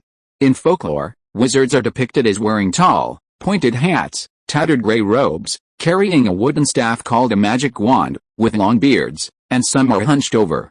Wizards generally avoid direct confrontation, instead secretly carrying out their schemes, using magic, curses, and potions to control minds, interfere with fates, and even murder. When forced to confront an enemy, wizards will use illusions to bewitch them, or unleash fireballs from afar with their wands, or summon wolves, bats, or other animals to aid them in battle. But wizards also have fatal weaknesses. Although they can wield powerful magic, their bodies are incredibly weak. Once a skilled warrior gets close, it's their doom. But what's with this burly, seemingly invulnerable madman who charges into the enemy ranks for hand-to-hand combat at the slightest provocation. He's the complete opposite of the legendary wizards. Before, no one would have imagined their large group would be stopped in broad daylight by a wizard. Even after he showed hostility, everyone thought he was just a reckless madman, unarmed and without any armor. Even with unparalleled martial arts skills, he'd be easy prey for their group of dozens. Even the female advisor, Laddie, didn't expect the danger she foretold to come from a wizard, until he exuded a familiar aura. After a brief moment of shock, Paul regained his composure. Although the female advisor's reminder seemed absurd, he couldn't dwell on it now. Whether she was a legendary wizard or not, the other party was determined to kill him. Musketeers. Shoot that bastard to death with muskets, he anxiously ordered his guards, 10 of whom carried matchlock muskets. Due to the limited production of muskets and gunpowder, they were prioritized for the army and navy, which defended against external enemies. The internal guards were only equipped with a small number of firearms, primarily using swords and other melee weapons. Therefore, unlike the soldiers of the army and navy, they didn't conduct regular shooting practice, only firing a few rounds occasionally to avoid forgetting the operating procedures. Precisely because of this, they didn't immediately think of unloading their muskets. Faced with such a tense situation, they subconsciously relied on their more familiar swords or sabers. And when Paul gave the order to use the muskets, their loading movements lacked the fluidity of professional musketeers. Loading a matchlock musket was extremely troublesome, and to make matters worse, the match had to be lit in the biting cold wind, which could easily go out. By this time, most of the soldiers who had charged with Victor had been taken down by the wizard. They lay on the ground, either dead or groaning from their wounds. The wizard's cloak was also torn to shreds by the soldiers, and he strode towards Paul. Seeing the enemy approaching, Laddie said in a low voice, "I'll buy you some time. Get the muskets ready quickly." She didn't know if the guards' muskets could break through the cloaked man's defenses, but at this point, it was the only option. Her own arrows were either caught or dodged, so she could only hope for the faster bullets. Laddie had watched the soldiers' shooting training, and even after using concentration, she had never been able to track the trajectory of a bullet. The speed of that bullet deeply impressed her. The female advisor focused her mind, clasped her hands together in front of her chest, and shouted, "Barrier spell." Before her voice even faded, visible ripples spread through the air around her. Soon, Paul and the soldiers were astonished to find themselves enveloped in a semi-transparent shield. Just as I suspected, Barnett's eyes blazed with fury upon seeing this. My suspicions were right. He suddenly exerted his strength, almost instantly rushing to the shield and delivering a powerful punch. The semi-transparent shield rippled, and the fist, as big as a casserole dish, pierced through it. But that was it. The wizard's body remained outside the shield, pressed tightly against it, unable to move forward. "Hurry up," Paul was almost in tears, urging the musketeers beside him. "HMPH," Barnett withdrew his fist. "I'll see how long you can hold out." He swung his arms repeatedly, punching the shield repeatedly. "Traitor, you're one of us. You disregard your own status to serve mortals. You're quite the go-getter, helping these inferior beings fight against their own kind." Barnett cursed as he punched, filthy words gushing from his mouth. The female advisor had completely captured his hatred. No matter how much Barnett insulted her, Laddie remained unmoved. But as her shield was repeatedly struck by his fists, her complexion grew increasingly pale, and despite the cold weather, beads of sweat appeared on her face. "Everyone, aim!" At Paul's command, 10 soldiers armed with muskets aimed at Barnett simultaneously. The muskets were finally ready. The reason those who had finished loading hadn't fired first was because they had noticed that when Captain Victor attacked the wizard alone, the wizard hadn't dodged or flinched, but when several soldiers attacked with swords, he had dodged. Therefore, to inflict maximum damage, they decided to fire together. The moment that would decide the final outcome had arrived. Chapter 140 Killed by a Hail of Bullets. Barnett watched as the people inside the barrier removed some strange objects from their backs, fiddled with them for a while, and then turned them all towards him. What were they doing? Were they some kind of weapon? The dark tube in front of him seemed somewhat familiar. Primitive tribes in the southern rainforest often made tubular weapons that could launch darts or spew poison gas. Were they planning to kill him with darts or poison gas? Haha, that's hilarious. Barnett grinned maliciously at Paul, saying, "Mortal, your soldiers are quite competent. Despite their rudimentary equipment, They possess knightly loyalty and courage. I truly don't know how you trained them. I admit they caused me some minor trouble, but that's enough. I'll make sure you die knowing why. Garden, whom you eliminated, was my subordinate. Without him, I have to make some minor adjustments to my original plan. This is truly troubling for this perfectionist. The feeling of everything going smoothly has suddenly vanished. Something that was once incredibly beautiful has suddenly become flawed. So, you, who caused this situation, must die? Otherwise, I'll have a knot in my heart. HMPH, hate your own weakness if you must hate this world if you must. It's so cruel. The fate of the weak is arbitrarily manipulated by the strong. Garden to you to me, it's all the same. Do all these villains like to ramble on and on? Paul glared hatefully at the madman outside, then whispered to the female advisor beside him, when I count to 3, you remove this shield. Laddie nodded slightly, already drenched in sweat, looking like she might collapse at any moment. Once the shield disappears, all of you open fire at once. Understand? Yes, Your Excellency. Barnett outside was still frantically pounding on the shield. He saw Paul speaking to the girl beside him and taunted, haha, are you saying goodbye to that bitch before you die? Don't worry, I'll send you all to hell together. Traitors are more hateful than enemies. Have you already tasted this little chick? Paul began to count, 1, 2, 3, as soon as he finished counting to 3, Laddie immediately opened her clasped hands, and the shield protecting them suddenly disappeared. Barnett was overjoyed, thinking that the people inside had given up resistance and he could finally rush in and slaughter them. Just then, a flash of light appeared from the strange tube in the soldier's hand, followed by a deafening roar. As the saying goes, a person's preparedness for unknown dangers cannot exceed their existing knowledge, and this also applied to Barnett. He was a wizard specializing in close combat, and because he was fascinated by the thrill of defeating enemies with his bare hands, he rarely used weapons. However, understanding the strengths and weaknesses of the opponent's weapons was a crucial prerequisite for victory. Therefore, in addition to mastering various spells that could greatly enhance human abilities, he also had extensive knowledge of the weaponry of the current era. Calling him a weapon master wouldn't be an exaggeration. The Giles family's group had neither powerful ballistic nor blunt weapons for armor penetration. A single, stone skin, spell was more than enough to deal with their swords and blades. To guard against their only archer, he had also cast Danger Sense. And with the enhancement of his great strength spell, the enemy soldier was like a baby. There shouldn't be any problems. However, just as the roar from the opposite side erupted, Barnett suddenly felt a wave of panic. This was a warning from his danger perception system. Danger perception works before danger is confirmed. For example, if someone shoots an arrow at a caster, there's no warning while aiming. The caster only senses danger after the arrow is drawn and its trajectory guarantees a hit. How great of a danger could it be to make him panic? He had never encountered anything like it. A typical arrow travels at only 50-90 meters per second, with a kinetic energy generally less than 200 joules. With such a slow speed, Barnett could easily avoid such danger thanks to his long-honed agility.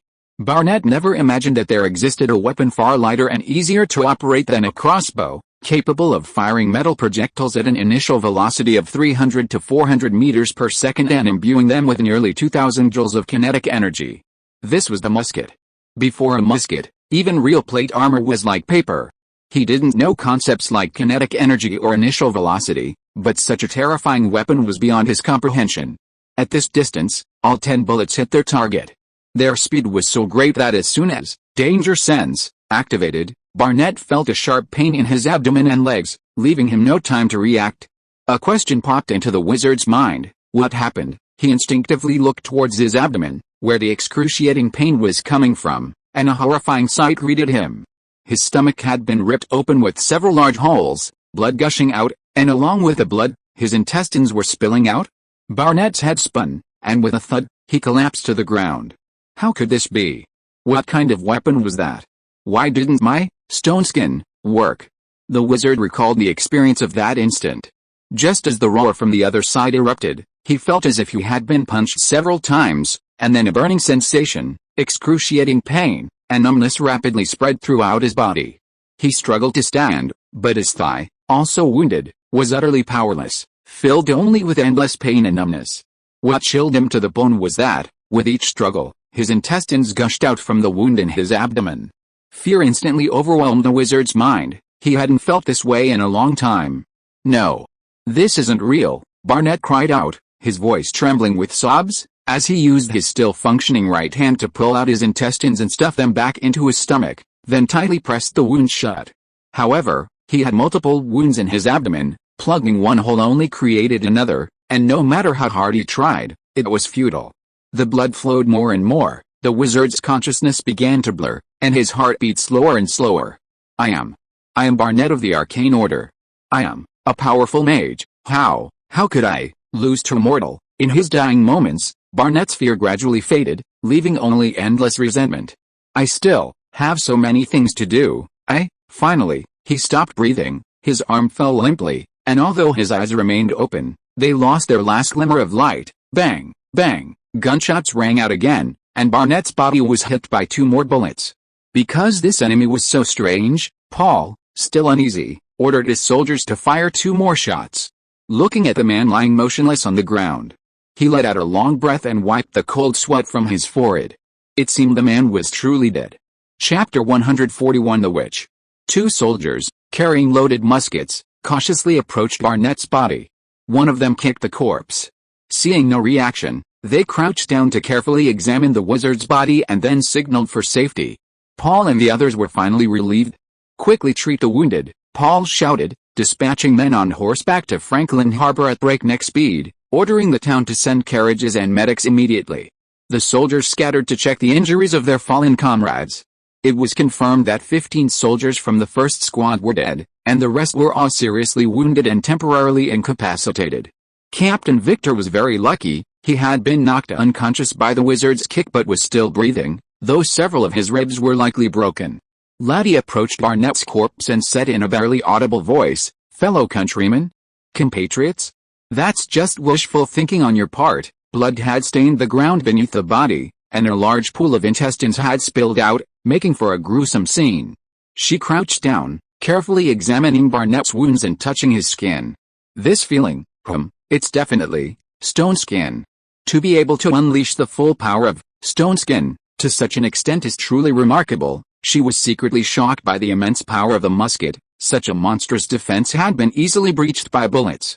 This wizard had taken Victor's full-force sword strike head-on without dodging or flinching. She had seen it all clearly. Judging from the several large holes in Barnett's back, several bullets had pierced through his body. The Earl had truly created an extraordinary weapon. Sensing someone approaching from behind, she stood up and turned around to see Earl Gleman. Paul's expression was grave as he slowly said, "First of all, I thank you for saving my life and the lives of my men. Without the shield you created to buy us time, we would probably have been wiped out by that wizard." Laddie's heart skipped a beat. There was a clear distance in his words. "Sure enough," Paul changed the subject. "However, shouldn't you explain something to me, Miss Scholar, Your Excellency?" The female advisor hesitated.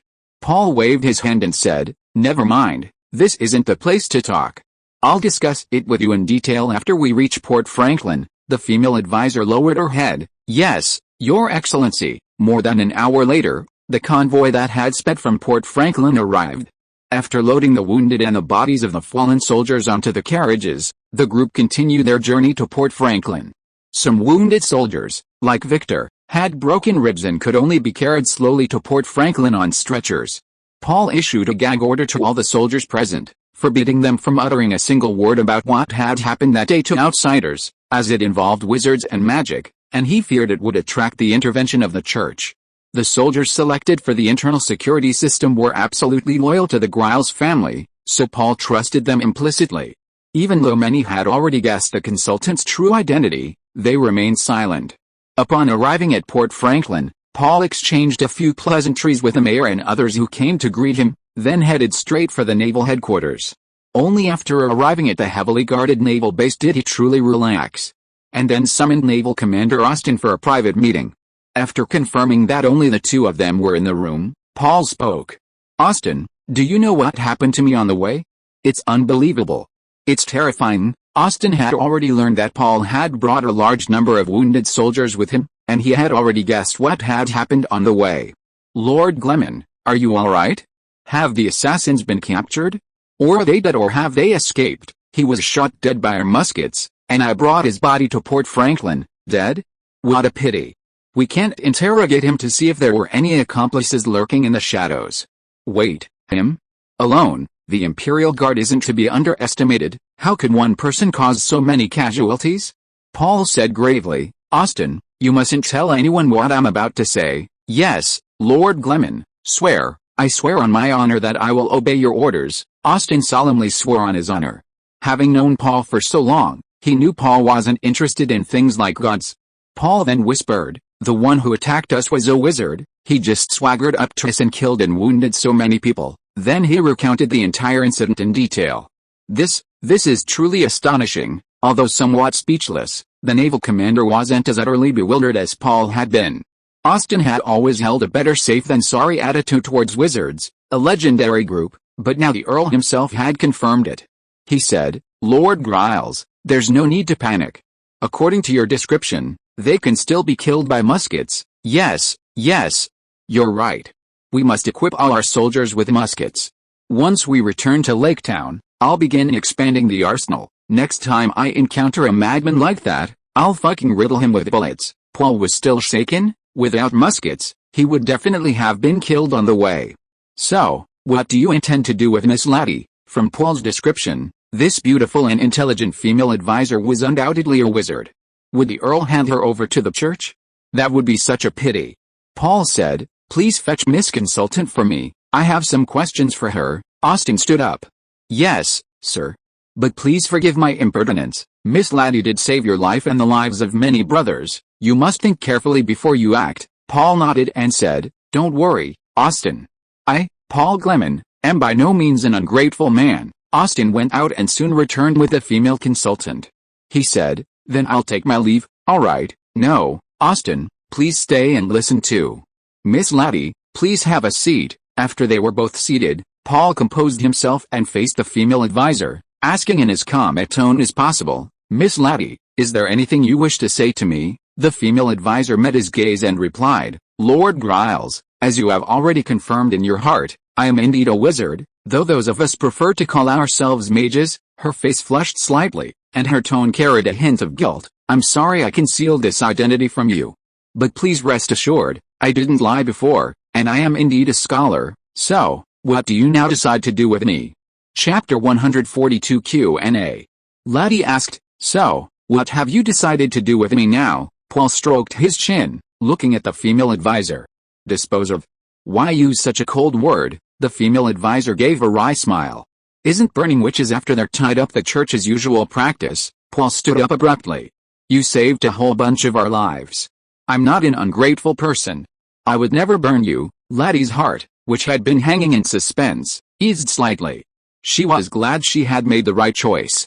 Thank you, Earl Giles. It's what I should do. Do you remember our conversation under the moon when you first came to Lake Town? What did I say then? An animal that looks like a donkey, walks like a donkey, and brays like a donkey, is a donkey.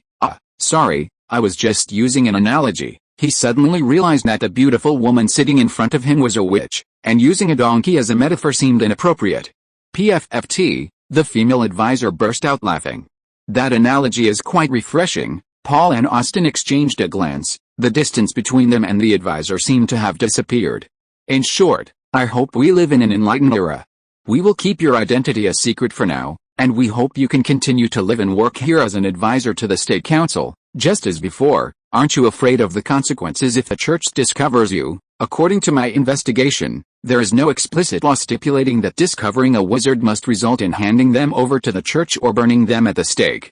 Previous cases almost all relied on the self-awareness of the people and those in power, although this self-awareness was fostered by their own ignorance and the church's incitement and coercion. Paul recalled when he had just created the musket, Dean Leonard and Father Anderson had come to investigate his alleged witchcraft, and he had been frightened by their mention of the Inquisition. Laddie was surprised. Earl Gleman's tone suddenly contained disdain for the church. Paul continued, however, given what has happened, I need a comprehensive understanding of mysterious groups like wizards and mages. I hope you can answer some of my questions truthfully. Of course, Lord Giles, I will answer everything I know, but I don't want to reveal information about other mages. I won't let you betray your companions, so I'll begin asking, Paul gave her a reassuring look and then began his questions. Most people call you wizards, but you've said you prefer to call yourself mages. The pronunciations are similar, so what's the difference? There's no difference. Both titles refer to the same type of person. It's just that the church likes to use the word wizard when demonizing us, and over time, the word has acquired a derogatory connotation. When it became widespread among the common people, it inevitably influenced us as well. After all, most mages come from the common people, so we prefer to call ourselves mages to distance ourselves from the evil and depraved image in the public's mind. How did you acquire or inherit these strange abilities? That is, magic. Once a person becomes a true mage, they are qualified to take on apprentices. If they wish, they will look for qualified children in the common people and teach them magical knowledge. Those who are new to magic can only be called apprentices until their abilities are recognized by their mentors, at which point they are qualified to be called mages. How did you become a mage? I met my mentor when I was 6 years old. She taught me arcane magic. I'm sorry, that's all I can say about my mentor. Alright, so when you're looking for apprentices, won't they or their parents mind your background? After all, what's the public's perception of mages? Given the negative image of mages in folklore, we first spend a considerable amount of time getting to know the target before revealing our identities. If they were interested, we'll accept them as apprentices. Some mages dedicate their entire lives to finding a successor. However, a few evil mages use unscrupulous means to coerce or bewitch others into becoming apprentices. Ordinary people also actively seek out, learn, and acquire magic for specific purposes, wealth, power, hatred, and so on. What kind of magic do you have? We have spells that directly attack, like the fireball that people associate with mages. We have spells that bewitch the mind, causing hallucinations or subconsciously obeying the mage's commands, but the conditions for casting these spells are extremely demanding. We also have spells that enhance human abilities, like the mage in this incident who made himself incredibly strong and invulnerable. Enhance human abilities? Incredibly strong. Austin, standing nearby, suddenly seemed to remember something and asked, "Can you make potions with magical effects?" Laddie nodded in confirmation. Some mages who are also skilled in alchemy can make potions. The strength of the effect depends on the mage's skill. Paul and Austin had mentioned that the wizard who blocked their way had said that Garden was his subordinate. This clarified things. The mysterious drugs the pirates had taken were provided by this wizard, and the Garden pirates' rapid rise was inseparable from his support. How strong are you? How many ordinary people can one mage handle? My lord, it's impossible to give a specific answer. Magic isn't just for combat. Many mages are practically useless in combat. If you're talking about mages who specialize in combat, a newly trained mage, if they don't know certain targeted spells or lack mastery of magic, might be easily defeated by an ordinary person in a head-on fight. However, as their spellcasting skills improve and their combat experience increases, they can gradually become capable of fighting multiple opponents. But knights trained from childhood and experienced veterans can easily handle large groups of ordinary people. In the end, apart from being able to cast mysterious magic, we're no different from ordinary people. The guy we met didn't seem to think so. His words were full of superiority. Laddie was silent for a moment, then said, "Indeed, some mages believe they are superior to ordinary people. But my lord, such people exist in every group. Forgive my bluntness, but don't almost all nobles believe their bloodline is nobler than that of commoners?" Austin cleared his throat, reminding her that this statement was too much. Paul wasn't angry, but said awkwardly, "Not all nobles think that way." "What level is this guy we encountered among combat-specialized mages?" Laddie frowned slightly and said, "Very strong. He's probably the strongest melee mage I know. But if I hadn't been unavailable these past few days, I wouldn't be in such a sorry state." Paul didn't quite hear her last words. What's unavailable?" The female advisor blushed slightly. "Nothing, sir. Do you have any other questions?" No for now. I'll ask later." Paul approached her, smiling, and said, "Miss Laddie, it seems you'll have another role, my mystical advisor." "What do you say?" Laddie looked up, staring intently into his eyes, as if trying to probe his heart. After a long silence, the female advisor softly replied, "With pleasure, my sir. If you are listening to this novel on a channel other than Fanfic World, it means it was downloaded and re-uploaded without effort. We warmly invite you to visit our channel, Fanfic World. There you will find the original version of this story and many other novels of various genres. We look forward to seeing you dive into a world of incredible novels. Chapter 143 Church. After a heart-to-heart talk with a female advisor, Paul asked her to go back and rest. Only he and Austin remained in the room. Paul turned to the naval commander. "What are your thoughts on wizards and magic?" Austin honestly replied, "I didn't used to think they were all that bad, but I thought they were at least arrogant and aloof, the kind who looked down on ordinary people. However, judging from Lady Laddie's behavior, our preconceived notions about them are wrong, at least some of them aren't like that. According to you, she proactively requested to accompany you despite knowing the danger, and after the attack, even though the assassins were clearly targeting you, she didn't run away alone but stayed to fight alongside you. I wish others thought the same way, my lord. There's no need to worry too much. Actually, compared to the religiously charged South, we in the North are relatively tolerant of these legendary things." "Oh? Tell me more about it." "According to the elders, even during the witch hunts, we operated on the principle of presumption of innocence. If someone was suspected of witchcraft, they couldn't be burned at the stake until direct evidence of their harmful actions was found. Wrongful convictions were not uncommon, but far fewer than in the South. What about those suspected but without evidence? I don't know about other places, but here we lock them up for 30 years for long-term observation. They're released only after confirming there's no suspicion of using magic to save themselves." Paul chuckled. "People here are really merciful. We don't even know if the average lifespan is 30 now, but here, being accused basically ruins your entire life. In fact, no witch hunt has ever lasted 30 years. They were all basically released after a few years of imprisonment. Are there any records of real witches being caught before? The publicly available records are all said to be true, of course. As for the truth, who knows?" Paul was puzzled. "I don't understand. Why is there such a big difference in how the South and the North handle things, even though they are all churches?" Austin took a sip of water and slowly explained to Paul. "First, as a massive entity, the church is rife with internal strife. The conflicts between the central papacy and local churches, and between different denominations with differing ideologies, are incredibly complex and could take days to unravel. Historically, different denominations have waged numerous civil wars, and local churches have frequently openly defied the papacy. Furthermore, local churches don't always agree with each other's practices. Second, the church's power is strongest in the Holy City region, radiating its influence across the entire continent. However, its influence diminishes significantly in remote, undeveloped areas like our Northwest Bay. And our lords here are both tyrannical and arrogant, their religious piety barely passing. Excuse me, I'm not talking about you. There's a saying, even when beating a dog, you have to consider its owner. They don't want their people to be casually tied up and put on a barbecue by a bunch of outsiders. It's not out of love for their people, but more out of a desire to maintain their authority. Excuse me, I'm not talking about you." So, after several friendly negotiations, the decision-making power rests with the church, but the execution power is firmly in the hands of the lords. Paul asked, "Is the papacy just going to sit idly by? Won't they send troops to conquer us? This is legally Waldo territory. They have to get past His Majesty the King first.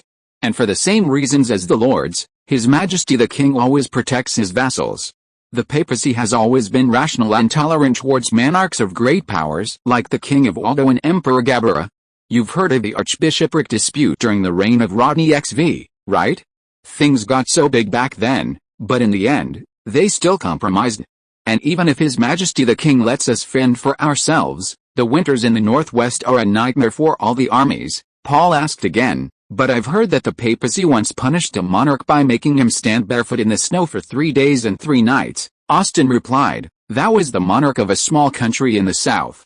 The south of the continent is full of small countries, rife with conflict. The papacy doesn't even need to intervene. They can bring down a royal family simply by sowing discord." Paul rested his chin on his hand thoughtfully. "According to you, I suddenly think the church is quite weak." He suddenly became indignant. "When I first invented muskets and cannons, Dean Leonard and Father Anderson came to investigate whether I was researching witchcraft. They even threatened me with the Inquisition. I was actually frightened by them and showed them such a military secret as muskets." Ahem, Austin coughed. "Your Excellency, forgive my bluntness, but given the strength of the Gleman family at that time, their threats were not empty words.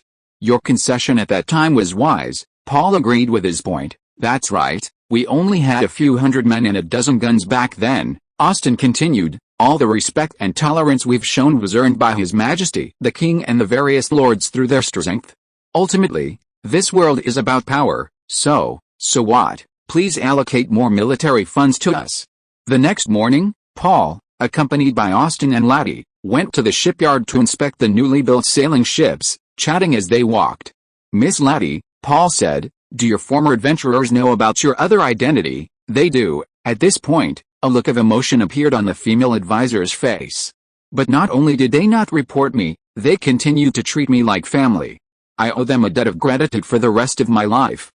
Who would have thought that this seemingly calm and collected female scholar had such a tender heart? So how did they find out? It was during an unexpected incident.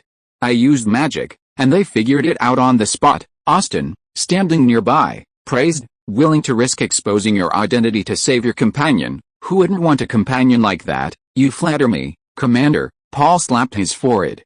I suddenly remembered that time at the church in Port Franklin. Did you do something to me? Laddie blushed. I'm so sorry, my lord, but it was only because you had good intentions and were thinking of saving the unconscious mayor that you fell for my suggestion spell. Otherwise, I wouldn't have succeeded. Haha. Paul scratched the back of his head sheepishly. I didn't realize I was such a good person. The group walked into the shipyard area as they talked. In the distance, the tall masts of two sailing ships were already clearly visible in the harbor. Based on reader suggestions, a book club has been opened. 689,596,595. Welcome to join. Chapter 144 Southern Ship. Alan stood at the end of the line, his expression tense. He kept glancing at the shipyard entrance and then checking his collar. Captain Quick slapped him on the head. Hey, kid, what are you doing? Stop fidgeting and stand still. Yes, the boy's slightly flushed face hardened, and he stood still, staring straight ahead. Last night, they received a notification from Naval Headquarters that a high-ranking official was coming to inspect the shipyard, and the crew of the Hope and another ship stationed there to inspect new equipment or to prepare to welcome him. It wasn't until after breakfast this morning that the shipyard learned that the person coming to inspect was none other than Lord Paul Gleman of Arda. When the appointed time arrived, the shipyard's officers and men were assembled and lined up to welcome him. The shipyard's manager, Reuben, was present. Young Alan had only been in the Navy for a few days and was unfamiliar with many people and things, so he was very cautious in everything he did. Hearing that Lord Arda was coming to inspect them, he couldn't help but feel flustered.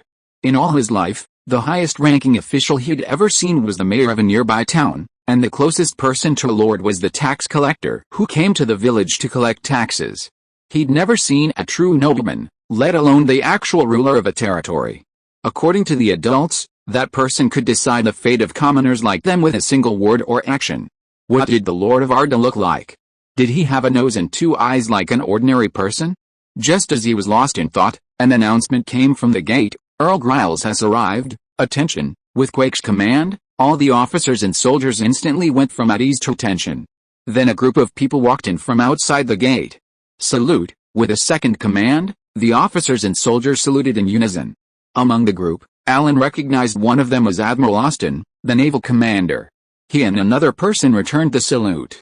As for the other person, judging from the respectful way the people around him treated him, it wasn't hard to guess that he was Earl Giles, the Lord of Arda. Alan was somewhat surprised. The Earl appeared to be only about 16 years old, with dark brown to almost black hair and eyes. His appearance was unremarkable, but because he grew up in a noble family, he looked more robust than his peers in the village.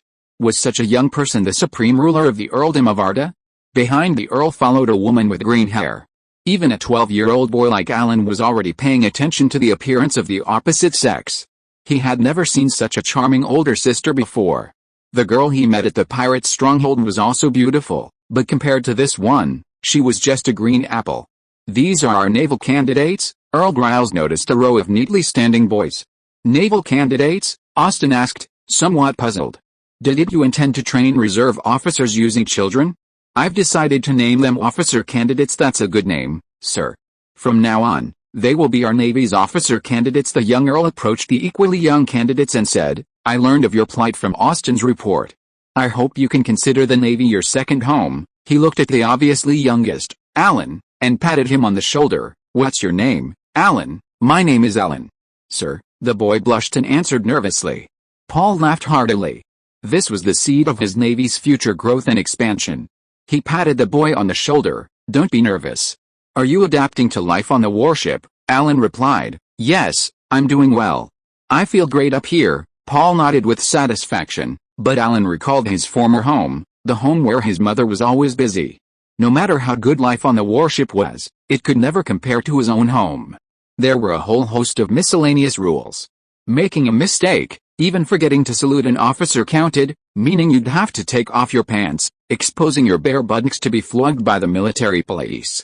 This wasn't the usual 1 or 2 slaps his mother used to give him, it was a real beating with a thick board, leaving his buttocks swollen for days afterward. The older sailors on board said this was already a lenient treatment because they were still minors.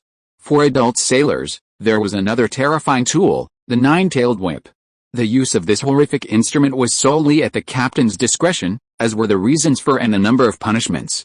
During its execution, everyone on board was required to gather on deck to watch the process, serving as a warning to others. The entire execution was also imbued with a sense of ritual through drumming, brandishing the whip, and drinking water. In short, life on a warship was tense and orderly, nothing like the carefree life at home. But Alan never regretted joining the Alden Navy. After returning to his village with his companions who had been kidnapped by pirates, the villagers had already buried his mother, who had been killed by the pirates. He swore before his mother's grave that he would wipe out all pirates in the world, and only the Alden Navy could help him achieve this wish.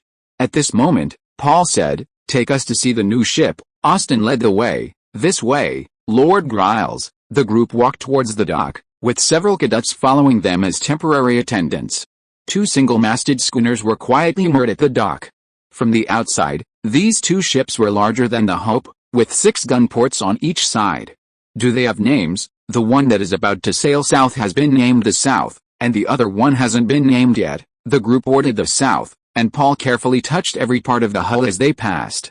"Has the crew for the southward voyage to open up new sea routes been finalized? Considering this is an unfamiliar voyage, we've assigned the crew from the original Hope to steer this ship south, as they have the most experience operating this type of vessel." Paul looked at Quick. "You and your crew bear a heavy responsibility." Quick saluted him. "Yes, we will certainly live up to your expectations." Paul suddenly remembered something and asked, "What are you carrying on board?"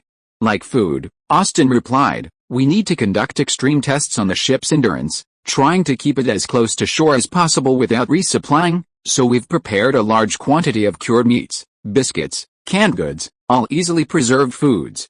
Of course, there's also fresh water, but fresh water spoils easily, so alcohol is also essential. We also plan to keep 2 hens on board to provide fresh eggs for any sick passengers, and a cat to catch any rats that sneak onto the ship, to deal with potential dangers at sea. The Southern will be equipped with 12 cannons, plus 4 spare gun barrels stored in the ballast tanks." After eliminating Garden's crew, the pressure on the Navy was almost gone. The remaining scattered pirates either surrendered voluntarily or fled, so Austin confidently equipped the Southern with most of its cannons. Paul, however, tugged at the naval commander's sleeve, pulled him aside, and after confirming no one was around, whispered, "Do you know about scurvy?" Austin, puzzled by the Lord's secrecy, replied, "I've never had it, but it's said to be a terrible infectious disease that breaks out after prolonged sea voyages." Paul shook his head in denial. "Infectious disease? No, it's not contagious. According to my research, if you don't eat vegetables for a long time, you'll get this disease. So you must bring plenty of vegetables. If you want to preserve them for a long time, dry them. It's better than nothing. Once you've eaten them all or they've rotted, forget about endurance tests and go ashore to replenish your supplies.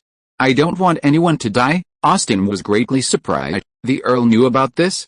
Seeing the Lord's serious expression, which didn't seem like a joke, he nodded vigorously. "Yes, sir, I will remember your instructions." Paul added, "By the way, southern citrus fruits like oranges and tangerines can also prevent scurvy. Have them take plenty back with them." Then, changing the subject, he said, "Note that this must be classified as a top naval secret, known only to high-ranking officers.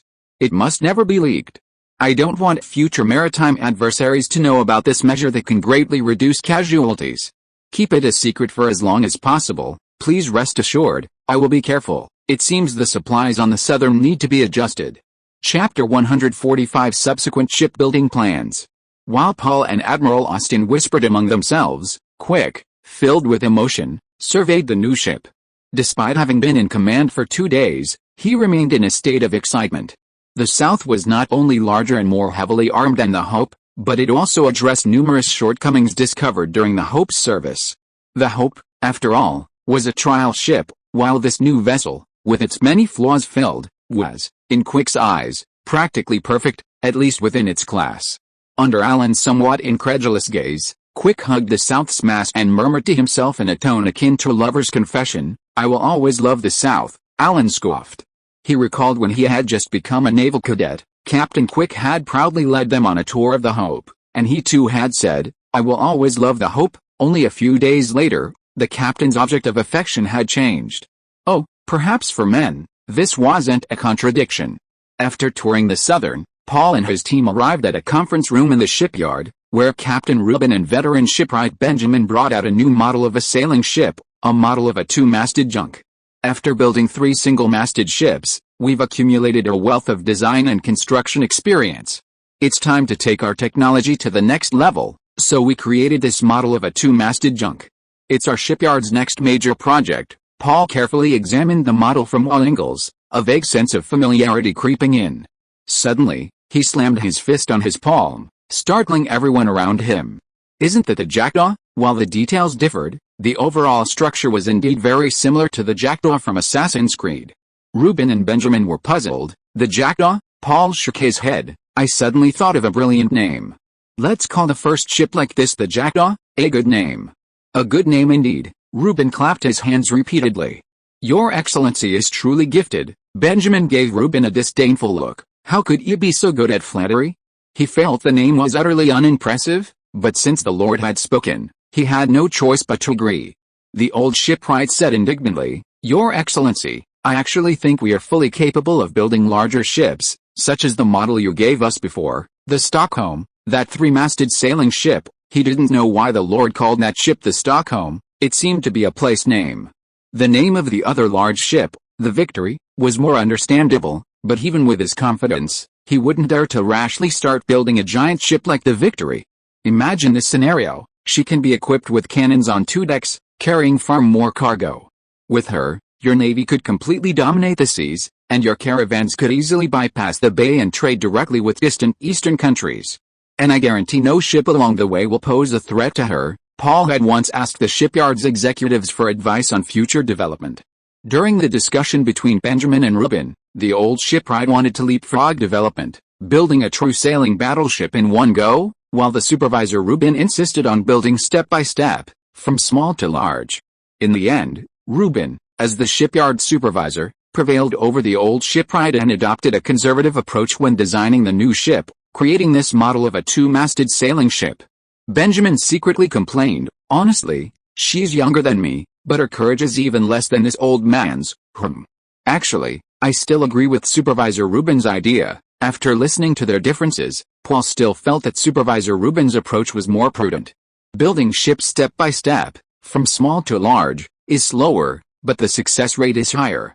At least the ships built will be usable. While building a perfect ship from the start is tempting, the risk of failure is much greater. If it fails, not only will a huge amount of money be wasted, but the wasted manpower and time will be something Paul cannot afford. He thought of the Swedish Vasa, a complete tragedy. Sweden, or rather, the idiots, after joining the Protestant camp in the 30 Years' War, urgently needed to develop its navy to maintain control of the Baltic Sea, and thus formulated a series of massive construction plans. The Vasa was a product of this naval strengthening plan. At the time, the reigning king of Sweden was Gustav II, known as the Lion of the North. This emperor was a military genius who decisively defeated the Catholic coalition on land, turning the tide of the war. Many of Paul's military reforms drew inspiration from this famous king. However, he was a complete naval novice. Ignoring reality, he ordered the Vasa to be completed as quickly as possible for deployment in the war against Poland. With limited time, the designers and builders had to rush the project. Meanwhile, the King of Poland repeatedly demanded new features that overturned the original design. Under Gustav I's orders, the Vase's design was changed from a single-deck gun deck to double-deck one to accommodate as many as 64 cannons. The Swedish shipyard had no experience building such a double-deck warship and failed to properly address the increased center of gravity caused by the heightened hull. Influenced by courtiers eager to curry favor with the king, the superstructure, designed for grandeur, was excessively tall. Furthermore, numerous exquisitely crafted eulogistic wooden sculptures were suspended high above the hull, making the superstructure even heavier. Thus, the Vase's center of gravity rose higher and higher. Then, on her maiden voyage, she sank. Right before everyone's eyes, a gust of wind blew her down. The Vase sank to the bottom of the sea, 32 meters below the surface, after only 1,300 meters, taking the lives of 30 crew members. Hundreds of civilians, officials, and foreign envoys witnessed the entire event. Now in Arda, the pirates have been eliminated, and the maritime threat has been greatly reduced. Large-scale ocean trade has not yet begun, so there's no need for such large ships for the time being. Therefore, it's better to be cautious and avoid risks whenever possible. You're the Lord, so whatever you say goes, Benjamin shrugged, feeling somewhat dejected. Paul assured him, haha, don't be discouraged, old master.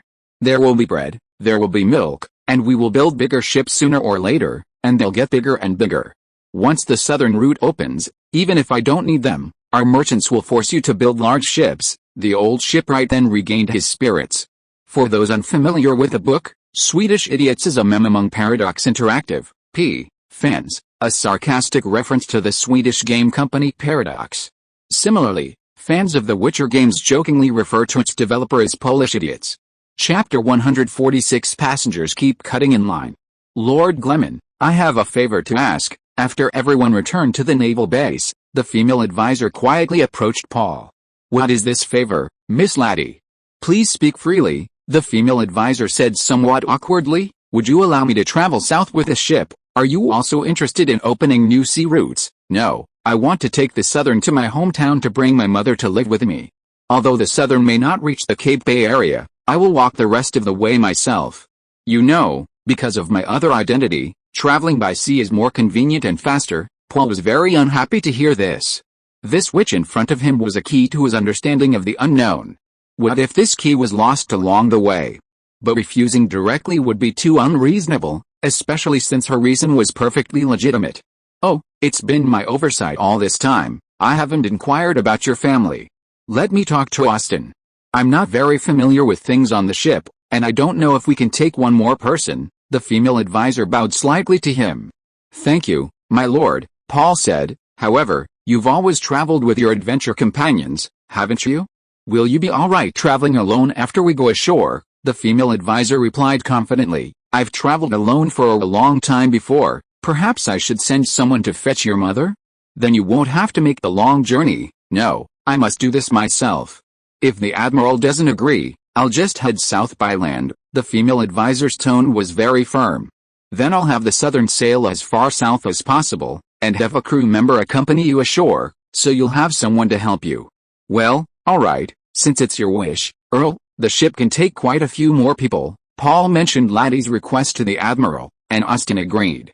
However, seeing the furrowed brows of Austin, Paul knew that Austin was extremely reluctant. Is there some difficulty you're facing? Yes, sir. Generally speaking, it's not a good thing for women to travel on warships. After all, the ship is full of men. Leaving aside the moral implications, the amount of fresh water they waste is unbelievable. If they want to use fresh water to wash small items of clothing, they'll do everything they can to achieve their goal.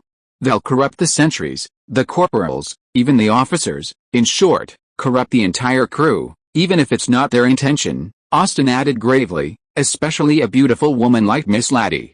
Even if she just goes up to the deck for some fresh air, it will distract many weak-willed men from their work. Besides, the Southern isn't a large ship, there's only one separate room, the captain's cabin.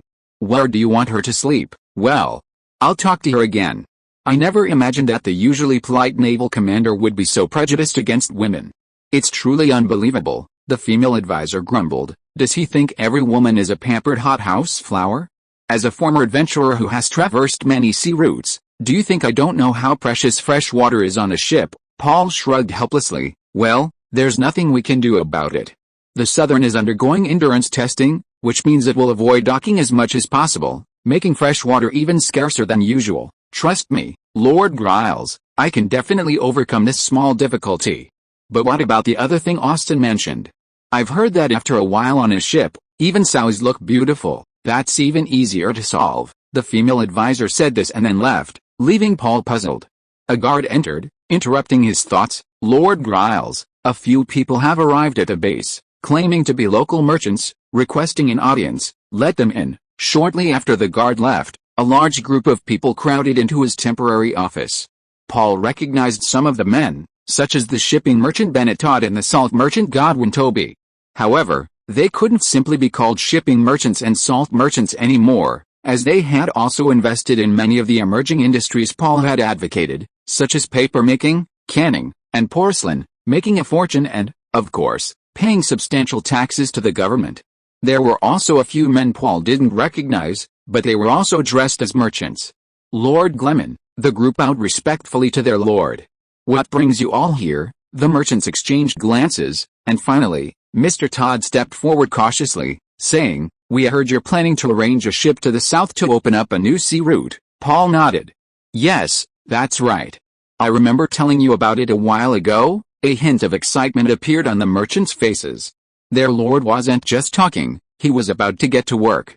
Then, maybe, Mr. Todd carefully crafted his words, may we be allowed to select a few representatives to accompany the ship south. Paul picked up where he left off, to investigate. Mr. Todd's eyes gleamed. Yes, to investigate. These merchants really had a keen sense of smell, Paul thought to himself with a sly smile.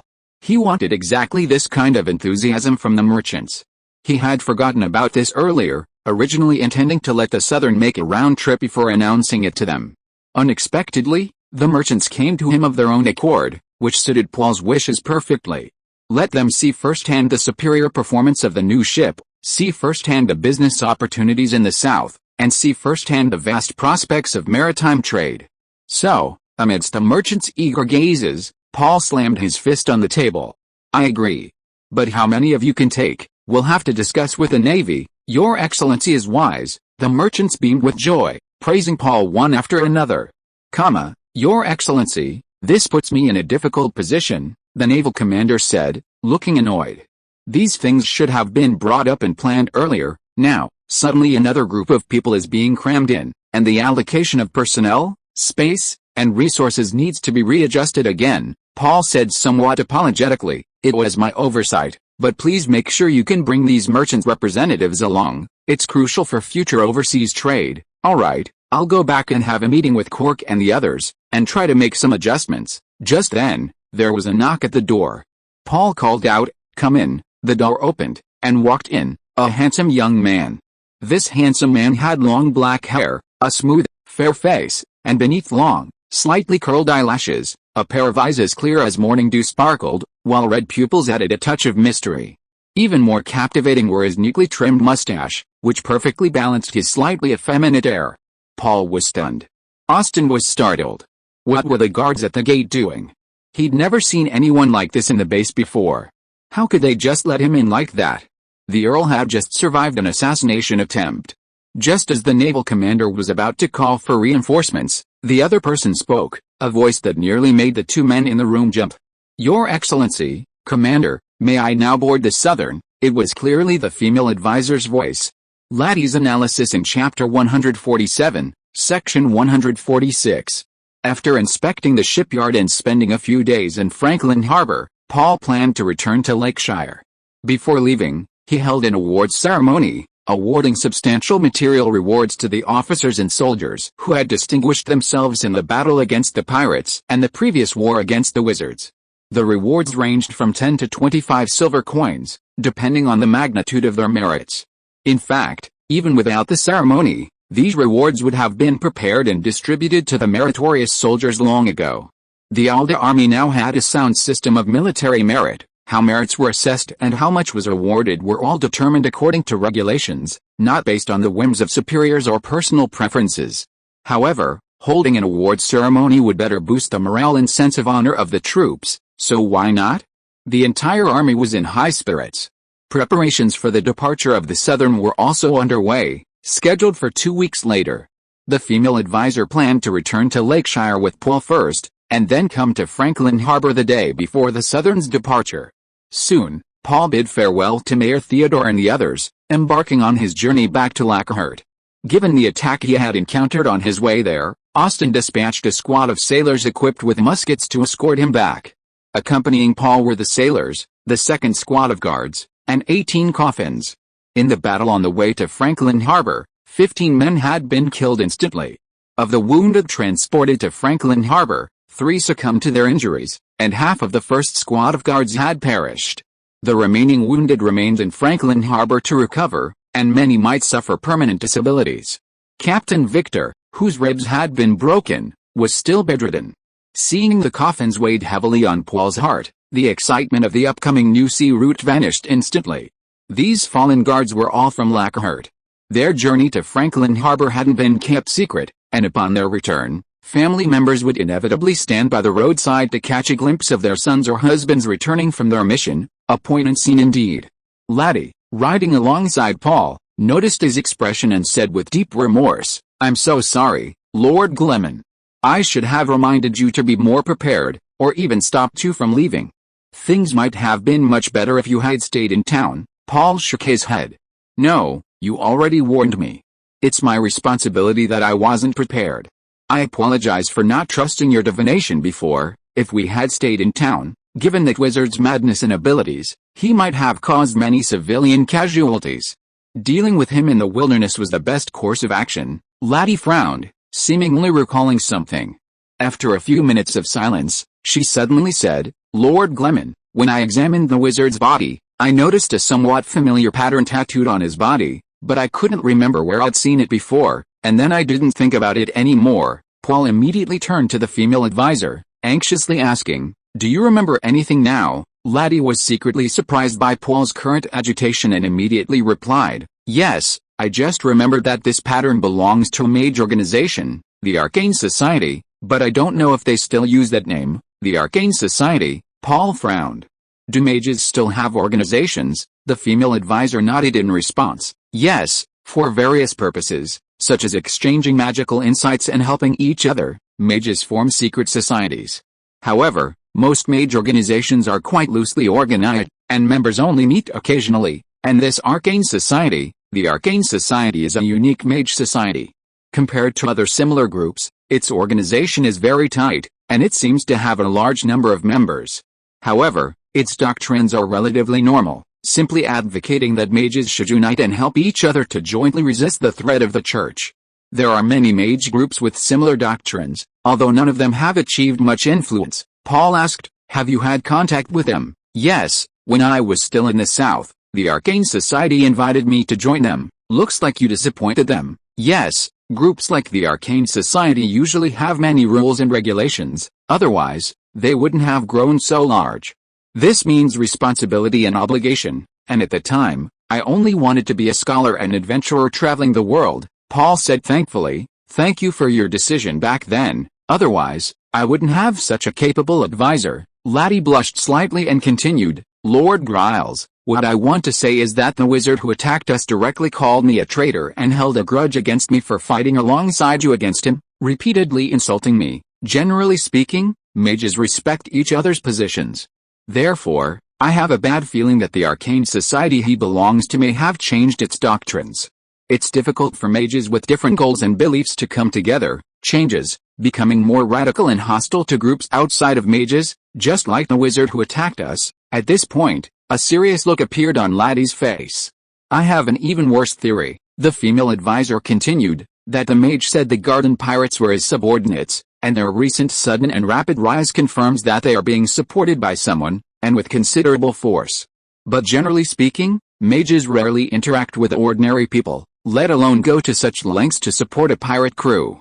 So, based on the following 2 points, the female advisor listed, 1.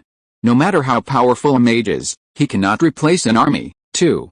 Given the quasi-military nature of pirate crews, hearing this, Paul gradually understood the female advisor's meaning. "You mean, that Arcane Society might be planning something in the Northwest Bay?" Laddie nodded. "The church, which is most hostile to mages, doesn't have as much influence here as elsewhere. If they really have any plans, the Northwest Bay would be an excellent location. After listening to the female advisor's analysis, Paul cursed the Arcane Society inwardly. Why don't you find somewhere else to cause trouble? I finally managed to get my territory doing well, and I've had the worst luck to attract a bunch of jinxes like you. Seeing Paul's increasingly grim expression, Laddie comforted him. Lord Giles, these are just my guesses. The truth may not be so. No, when something bad is likely to happen, it will happen. I firmly believe that. Paul cracked his whip. That wizard, or that arcane society, I'll investigate them thoroughly sooner or later. He hated enemies who lurked in the shadows, ready to face his brother's army and have them line up for execution. Chapter 148 Discussing Countermeasures. Upon returning to Lakeshire, Paul immediately summoned his most trusted confidants. These included Vackley Ford, the Chief of Staff of the State Council, Cecil, the Minister of Intelligence, Owen Schroeder, the Chief of Staff, Bryce Alder, the Commander of the 1st Battalion, Ron, the Minister of Logistics, Kelly, the Minister of Armaments, and Philip, the old butler of the castle. Ford, Cecil, and Bryce were all veterans of the old Gleman family, utterly loyal to the Gleman clan. Schroeder was rigid and upright, adhering strictly to chivalry, and swore allegiance to him in honor. Ron and Kelly had served the Gleman family for generations. Paul would have asked them to face any danger without hesitation. As for Philip, needless to say, having watched Paul grow up, he was already considered part of the Gleman family. Moreover, the old butler had mentioned to Paul that he had been saved by a wizard when he was a child, though Paul hadn't quite believed it at the time. He called these men to his office and ordered the guards to keep a close watch on the door. Of course, the female advisor, Laddie, was also in the office. Paul recounted in detail what had happened on the way to Port Franklin, stating directly that his attacker was a wizard, that he had witnessed the wizard's incredible abilities, and mentioning the organization behind this wizard, the Arcane Society. Before Paul returned to Lacahurt, everyone had already learned through urgent mail that the Earl had been assassinated on the way, but the letter only mentioned that the attacker was highly skilled and that more than a dozen guards had been killed, without mentioning the wizard. Steward Ford had even ordered the streets to be blocked off when Paul returned, to prevent him from seeing the relatives of the fallen soldiers and feeling embarrassed. Now, hearing from Paul that the legendary events had come to life, they were all speechless with astonishment. Schroeder and Bryce, the two soldiers, were the first to regain their composure. So, these guys can still be killed by muskets? Chief Steward Ford asked. You just said another wizard saved you, so where is he? Has he left? Paul said solemnly. No, the wizard hasn't left. So, what follows must be kept strictly confidential. He gave a look to the female advisor who was sitting quietly by the window. The advisor slowly stood up. Gentlemen, I am the witch the Earl spoke of. Silence fell over the room. After about a minute, someone finally spoke. No, really. Bryce's eyes widened, every muscle in his face expressing his disbelief. Aren't witches supposed to be old and ugly? With wrinkles more than an elephant's skin, the old knight recovered from his daze and immediately tugged at his sleeve. It was too impolite to speak like that to a lady, even if she was a legendary witch. Unbelievable, a living witch is standing right in front of us. Cecil, Ron, and Kelly scanned the female consultant with astonishment, seemingly trying to find something different about Laddie compared to ordinary people. The calmest were Steward Ford and Butler Philip. Because of his childhood experiences, Butler Philip had always firmly believed in the existence of wizards, and upon hearing Laddie reveal her hidden identity, he was only slightly surprised. Steward Ford remained completely calm. As the second most powerful figure in the territory after Paul and the de facto head of the government, he had long since developed a strong mental fortitude. In Earth terms, unfazed even by a collapsing mountain, the old steward said calmly, this at least proves one thing, wizards aren't all evil as legend suggests. He stood up and nodded to the female advisor. Miss Laddie, thank you for saving the Earl and the soldiers' lives. Laddie quickly waved her hand, saying, you're too kind, steward. If it weren't for Lord Gleman and the guards' muskets, I wouldn't have been able to fight that warlock in my condition. Paul secretly breathed a sigh of relief. Everyone's reactions were relatively normal. The reason I only summoned a few of you is because you are the people I trust most. I hope you will not reveal Miss Laddie's identity as a witch, especially not to the church, for reasons you all know. Schroeder's expression was solemn as he raised his right hand, his index and middle fingers joined together, and slowly recited, under the witness of God, I swear on my knightly honor. Unless Lord Gleman personally orders it, I will never reveal Miss Laddie's identity to any outsider, using a knight's honor. This was a very heavy oath. The others followed the old knight's example, swearing on their most precious possessions. Paul smiled wryly to himself. Why was it so serious? He had only emphasized it, he still trusted these people very much. Alright, let's get down to business. How do we deal with this secret society? According to Miss Laddie's speculation, they're likely lurking in the Northwest Bay, plotting something, Intelligence Minister Cecil said. My lord, I'll have my men keep an eye out for any signs of this. But could the advisor offer us some assistance? The female advisor immediately replied, of course, I remain an advisor to the Earl and the Council of State. Feel free to consult me anytime. Then I'll have to trouble you, advisor, Schroeder asked the female advisor. Besides firearms, can't weapons like swords harm you? Sorry, I'm not targeting Miss Laddie. Laddie nodded understandingly, answering the Chief of Staff's question. This isn't a characteristic of the mage themselves, but rather an effect of the magic they cast. Its effectiveness depends on the caster's mastery of the magic. The mage we encountered this time used a defensive spell called Stone Skin, which, as the name suggests, strengthens the skin to be as hard as stone. However, it's rare to find a wizard who can unleash the full power of Stone Skin, making him virtually invulnerable. Add to that the great strength spell that grants him immense strength, and he's practically invincible against a group of people not wearing heavy armor. Schroeder secretly breathed a sigh of relief. This meant that even without firearms, most wizards could be killed in close combat. Bryce suggested, Lord Giles, it seems we need to increase musket production. Ideally, more than half the soldiers in each battalion should be equipped with muskets. Better safe than sorry. If a large group of those rare wizards Miss Laddie mentioned arrives, we'll suffer heavy losses, Cecil added, considering the drugs the Navy previously seized from the pirates and Miss Laddie's description. They have a way of using drugs to achieve magical effects. The ones the pirates ate are manageable, but if the drug makers continue to improve them, achieving effects like Stone Skin, combined with great strength, it would be extremely bad for us. Is that possible, Miss Laddie? The female advisor nodded. It's possible, yes, Paul agreed with them. I also agree to increase the number of muskets. What do you think, Chief Steward Ford? The steward stood up and said, this is indeed a very important matter, and I agree. The State Council will allocate funds for the expansion of the arsenal. Furthermore, the internal security forces should also be equipped with firearms on an equal footing, since wizards may be mixed among ordinary people, and protecting your safety and that of the residents must be taken seriously. Very well, let's do it that way. There are many things to do tonight, so these 2 chapters may not be of very high quality. Please bear with me. Chapter 149 Planting Nails. The group discussed things in the office for most of the day before finally dispersing. Just as Paul was about to take a nap at his desk, the office door rang again. Come in. The door opened, revealing the intelligence chief, Cecil, who crept in furtively and carefully closed the door behind him. Cecil? Why are you being so mysterious?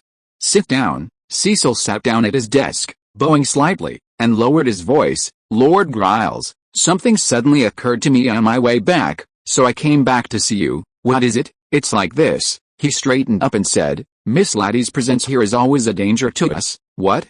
Are you out of your mind? She just saved me and one of the guards. Just because she's a witch, does that mean we have to look at her with prejudice? Besides, you've seen her character, the intelligence chief explained somewhat embarrassedly. I'm sorry, what I said might have been a bit ambiguous. What I meant was, given the public's view of wizards and the church's hostility towards them, if someone discovers we have a witch hiding here and reports it to the church, it would be very bad for us. Paul shrugged helplessly. You're right, I thought of that too. But what can we do? Do you want me to drive her away? Drive away someone who fought alongside me? Cecil quickly waved his hands. No, that's not what I meant. Then what are you trying to say? Cecil lowered his already low voice. An opportunity to alleviate a threat from the church. Paul's interest was piqued. He stared into Cecil's eyes. Speak. Don't beat around the bush. Did you know?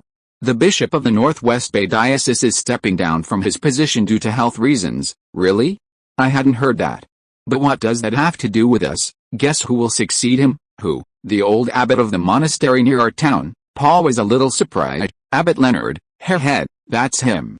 The old king made an agreement with the papacy that bishops with an alder would be appointed primarily from their own country. So Abbot Leonard was chosen this time. He's very devout and loyal to the kingdom, so both sides are quite fond of him. I know about that agreement, but what does that have to do with us? Cecil gave a sly smile. My lord, let me explain. With Dean Leonard gone, the position of abbot of that monastery is now vacant, isn't it? And I heard a few days ago that the old abbot plans to have Father Anderson from our town take over his position. Father Anderson? Aside from seeming a bit of a bookworm, he's a good man. I heard he came from that monastery, so it makes sense for him to go back and become abbot, but I heard he's been in a terrible mood lately, sighing all the time in the church. Huh? Why? That's a promotion, shouldn't he be happy? My lord, you don't know this, but Father Anderson has some hobbies besides chanting and praying. I know, doesn't he like studying all sorts of plants and small animals? The churchyard is full of flowers and plants, exactly, besides doing what a priest has to do, he spends most of his time on that. I heard he's a member of the Church of the Risen Ones? That's not surprising, I feel like those people are more like scholars, so think about it, once he takes over as abbot and manages such a large monastery, he'll definitely have a lot to do every day. Will he have time for his hobbies? That's why he's been so sullen these past few days. But he doesn't dare disobey his teacher's orders. I sympathize with him. And then what? Cecil chuckled strangely. Then our opportunity has come. I see Father Morrison is quite idle every day. Why don't we have him help Father Anderson? Morrison was the priest Paul met in the Franklin Port Church when he recaptured Franklin Port, the one who had been coerced into joining the Shark Gang. Paul used this to blackmail him into working for him. After returning to Lakeside Town, Morrison was appointed as the abbot of Weiss Academy, and also managed several propaganda teams. He also frequently went to the military camp to listen to the soldiers' confessions, and incidentally, to instill the personal messages that Paul had given him into their minds. Actually, he wasn't exactly idle, but Paul immediately understood what Cecil meant. He suddenly grasped the intelligence chief's hands, making Cecil feel flattered.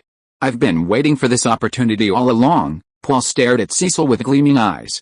Now, you've found it, Cecil. You're truly a valuable subordinate. Cecil broke out in a cold sweat. Your Excellency, this isn't guaranteed to work. What if it doesn't? The greater the hope, the greater the disappointment. If it fails, Your Excellency, please don't take your anger out on him. No, Paul slammed his fist on the table, startling the intelligence chief. This must succeed. It's a once-in-a-lifetime opportunity. I'm going to the church to visit Father Anderson right now. Inside the church in Laketown, Anderson looked at the flowers and plants with a worried expression. In a few days, he would be going to a nearby monastery to become the abbot. Who would take care of his flowers and plants? Would the new priest who took over the church uproot them all? He prayed earnestly to God, Almighty Lord, please grant me a way to have the best of both worlds, so that I may not disobey my teacher's appointment, and yet continue to care for these lovely and beautiful creatures. Father Anderson, just as he finished praying, he suddenly heard someone calling his name outside the churchyard gate. That voice? It's Earl Gleman. The Lord couldn't be negligent. He immediately straightened his clothes and walked respectfully towards the door. Before he even reached the door, Paul entered. Haha, Father Anderson. It's been so long since I last greeted you. To be honest, since you saved me, I haven't had a chance to thank you properly. I'm so sorry. The priest waved his hands repeatedly. Not at all. Although I'm not a doctor, saving lives is one of the responsibilities of a servant of God. Bring it here. Paul reached out, and a guard beside him immediately handed him a wooden box. As compensation, I sincerely want to give you a gift. He patted the box, a genuine smile on his face. Chapter 150 Gift Giving. What's this? Reverend Anderson looked at the box with a puzzled expression. Let's go inside and talk. Yes, Your Excellency, this way. After entering the small reception room in the church, Paul didn't rush to open the wooden box, but instead chatted with a priest. I heard that Reverend Anderson has a wide range of interests, and today I've seen quite a few unusual things. Just a little hobby. I'm sorry to make you laugh. Anderson felt a pang of bitterness. Paul looked at him with longing and asked, I heard you're a member of the Church of the Insightful. Is that true? Well, not yet, of course. I'd love to be one of them. Oh, I admire them very much. Everyone there is a learned person. Then why don't you join? Anderson blushed and said, this church has rather high requirements for new members. One must have significant academic achievements or new discoveries to join, and I'm sorry to have made you laugh, Your Excellency. To be honest, Paul was quite interested in the Church of the Insightful, this special denomination. He had previously thought that church people were all charlatans who only knew how to chant scriptures and pray all day, but he never expected that there was a group of people in the church who did things similar to scientists, advocating approaching the divine by exploring the truths of nature. However, in modern Earth history, many people had religious backgrounds, such as Copernicus, who proposed the heliocentric theory, Mendel, the founder of genetics, and Lemaitre, who proposed the Big Bang theory. All of them were Catholic priests. The reason for this is that Catholicism preserved cultural knowledge from ancient Greek and Egyptian civilizations before the Middle Ages, and the schools run by the church were among the few places at that time where people of commoner origin could receive an education. Don't be discouraged, Paul encouraged Father Anderson. Gold always shines. You will definitely gain their approval. Thank you for your kind words. Although he said this, Father Anderson felt that this goal was becoming increasingly distant. Once he became the abbot of the monastery, he wouldn't have time for any research. Paul placed a box on the table. So, I've decided to lend you a hand. I specially invented this tool for Father Anderson. Under Anderson's curious gaze, Paul opened the box, revealing its contents, a microscope. Actually, after hearing about Anderson's interest, he had planned to give the priest a microscope, but he had forgotten due to being busy recently. Anderson couldn't understand what this thing was for. Please wait a moment. Paul held up a thin piece of something for the priest to see. This is a thin slice cut from a piece of cork. Paul placed the slice under the eyepiece. Father, please look through the mirror behind this metal tube. Following Paul's knowledge, Father Anderson brought his eyes close to the microscope's eyepiece. This is, upon looking, Father Anderson was greatly surprised. He found himself seeing individual compartments, or rather, small rooms. How were these created? Paul said proudly, this treasure is called a microscope. Using lenses to refract light, it can magnify observed objects hundreds of times. What you see now is that cork slice magnified hundreds of times. Incredible. This is incredible, Father Anderson exclaimed, yet his eyes remained fixed on the microscope's eyepiece, unwilling to look away. If what you say is true, is the body of wood made up of these tiny cells? What Father Anderson was actually seeing was the cell wall of a dead plant. Paul smiled and said, the truth will have to be verified carefully by someone as inquisitive as you. The priest then looked up. Your Excellency, a microscope. Are you giving me this microscope? Of course, Father, didn't I just say so? Anderson was incredibly excited. The moment he brought his eyes to the eyepiece, a door to a new world opened for him. He bowed deeply. Thank you, Your Excellency. Haha, no problem. Paul waved his hand, then reminded him, perhaps you could use it to examine other items, such as slices of other plants, leaves, or raw water. I guarantee you'll be quite surprised, he added with a grin. Of course, if you have the time. These words stirred up Father Anderson's painful memories, extinguishing much of his earlier excitement. He slumped down, letting out a long sigh. Alice, I'm afraid I'll have very little personal time from now on. Paul feigned surprise. Oh? Why do you say that, Father? Anderson honestly replied. To be honest, my teacher, Abbot Leonard, is about to take over as Bishop of the Northwest Bay. That's wonderful. With the old abbot's fairness and piety, he will surely allow the congregation to bask in even more of God's glory. That is indeed wonderful. I'm very happy for my teacher. Anderson hesitated for a moment, then continued, however, my teacher has designated me to take over his former post, which is managing the nearby monastery. Paul immediately feigned happiness for the priest. For you, this is also a promotion. Not at all. As a servant of the Lord, there's no such thing as promotion or demotion. But, Anderson frowned, stammering, managing a monastery is no simple matter, it takes a lot of energy every day. I'm not afraid of hardship and fatigue, but my usual hobbies, I understand. Paul appeared to understand deeply. Since assuming the position of Lord, I can no longer be as carefree as before. Every day I have endless documents to approve and reports to read, and I have to be constantly mindful of my words and actions. I understand your worries all too well. Anderson was somewhat moved. Thank you for understanding me so much, Earl, but my teacher insisted that I take on the position of dean, and as a servant of God, how can I shirk my responsibility because of my personal preferences? Anderson suddenly looked very conflicted. I am truly guilty. To be so hesitant on this issue, it's so impious. Paul shook his head. I've heard this saying, fish is what I want to eat, and bear's paw is also what I want to eat, but you can't have both. That probably describes your feelings. I'm sorry, I was just using a metaphor. He quickly apologized. Using food that satisfies one's appetite to compare the priest's inner piety was really inappropriate. Oh? That's it, Paul exclaimed, as if he'd suddenly had a brilliant idea. He slapped his thigh and said hurriedly, Father Anderson, what do you think of recommending an assistant? With his help, you'll definitely save a lot of time, and then you'll have time to do your own things. Oh, Father Anderson was taken aback. The Earl wanted to recommend an assistant to him. If this person could really help him manage the monastery, it did seem like a pretty good idea. End of this chapter. Thank you so much for reading until the end. Don't forget to give it a like. Looking for more exclusive content and immediate access? Subscribe to our Patreon. Remember, every like, subscription or donation encourages us to continue. Thank you all. See you in the next video.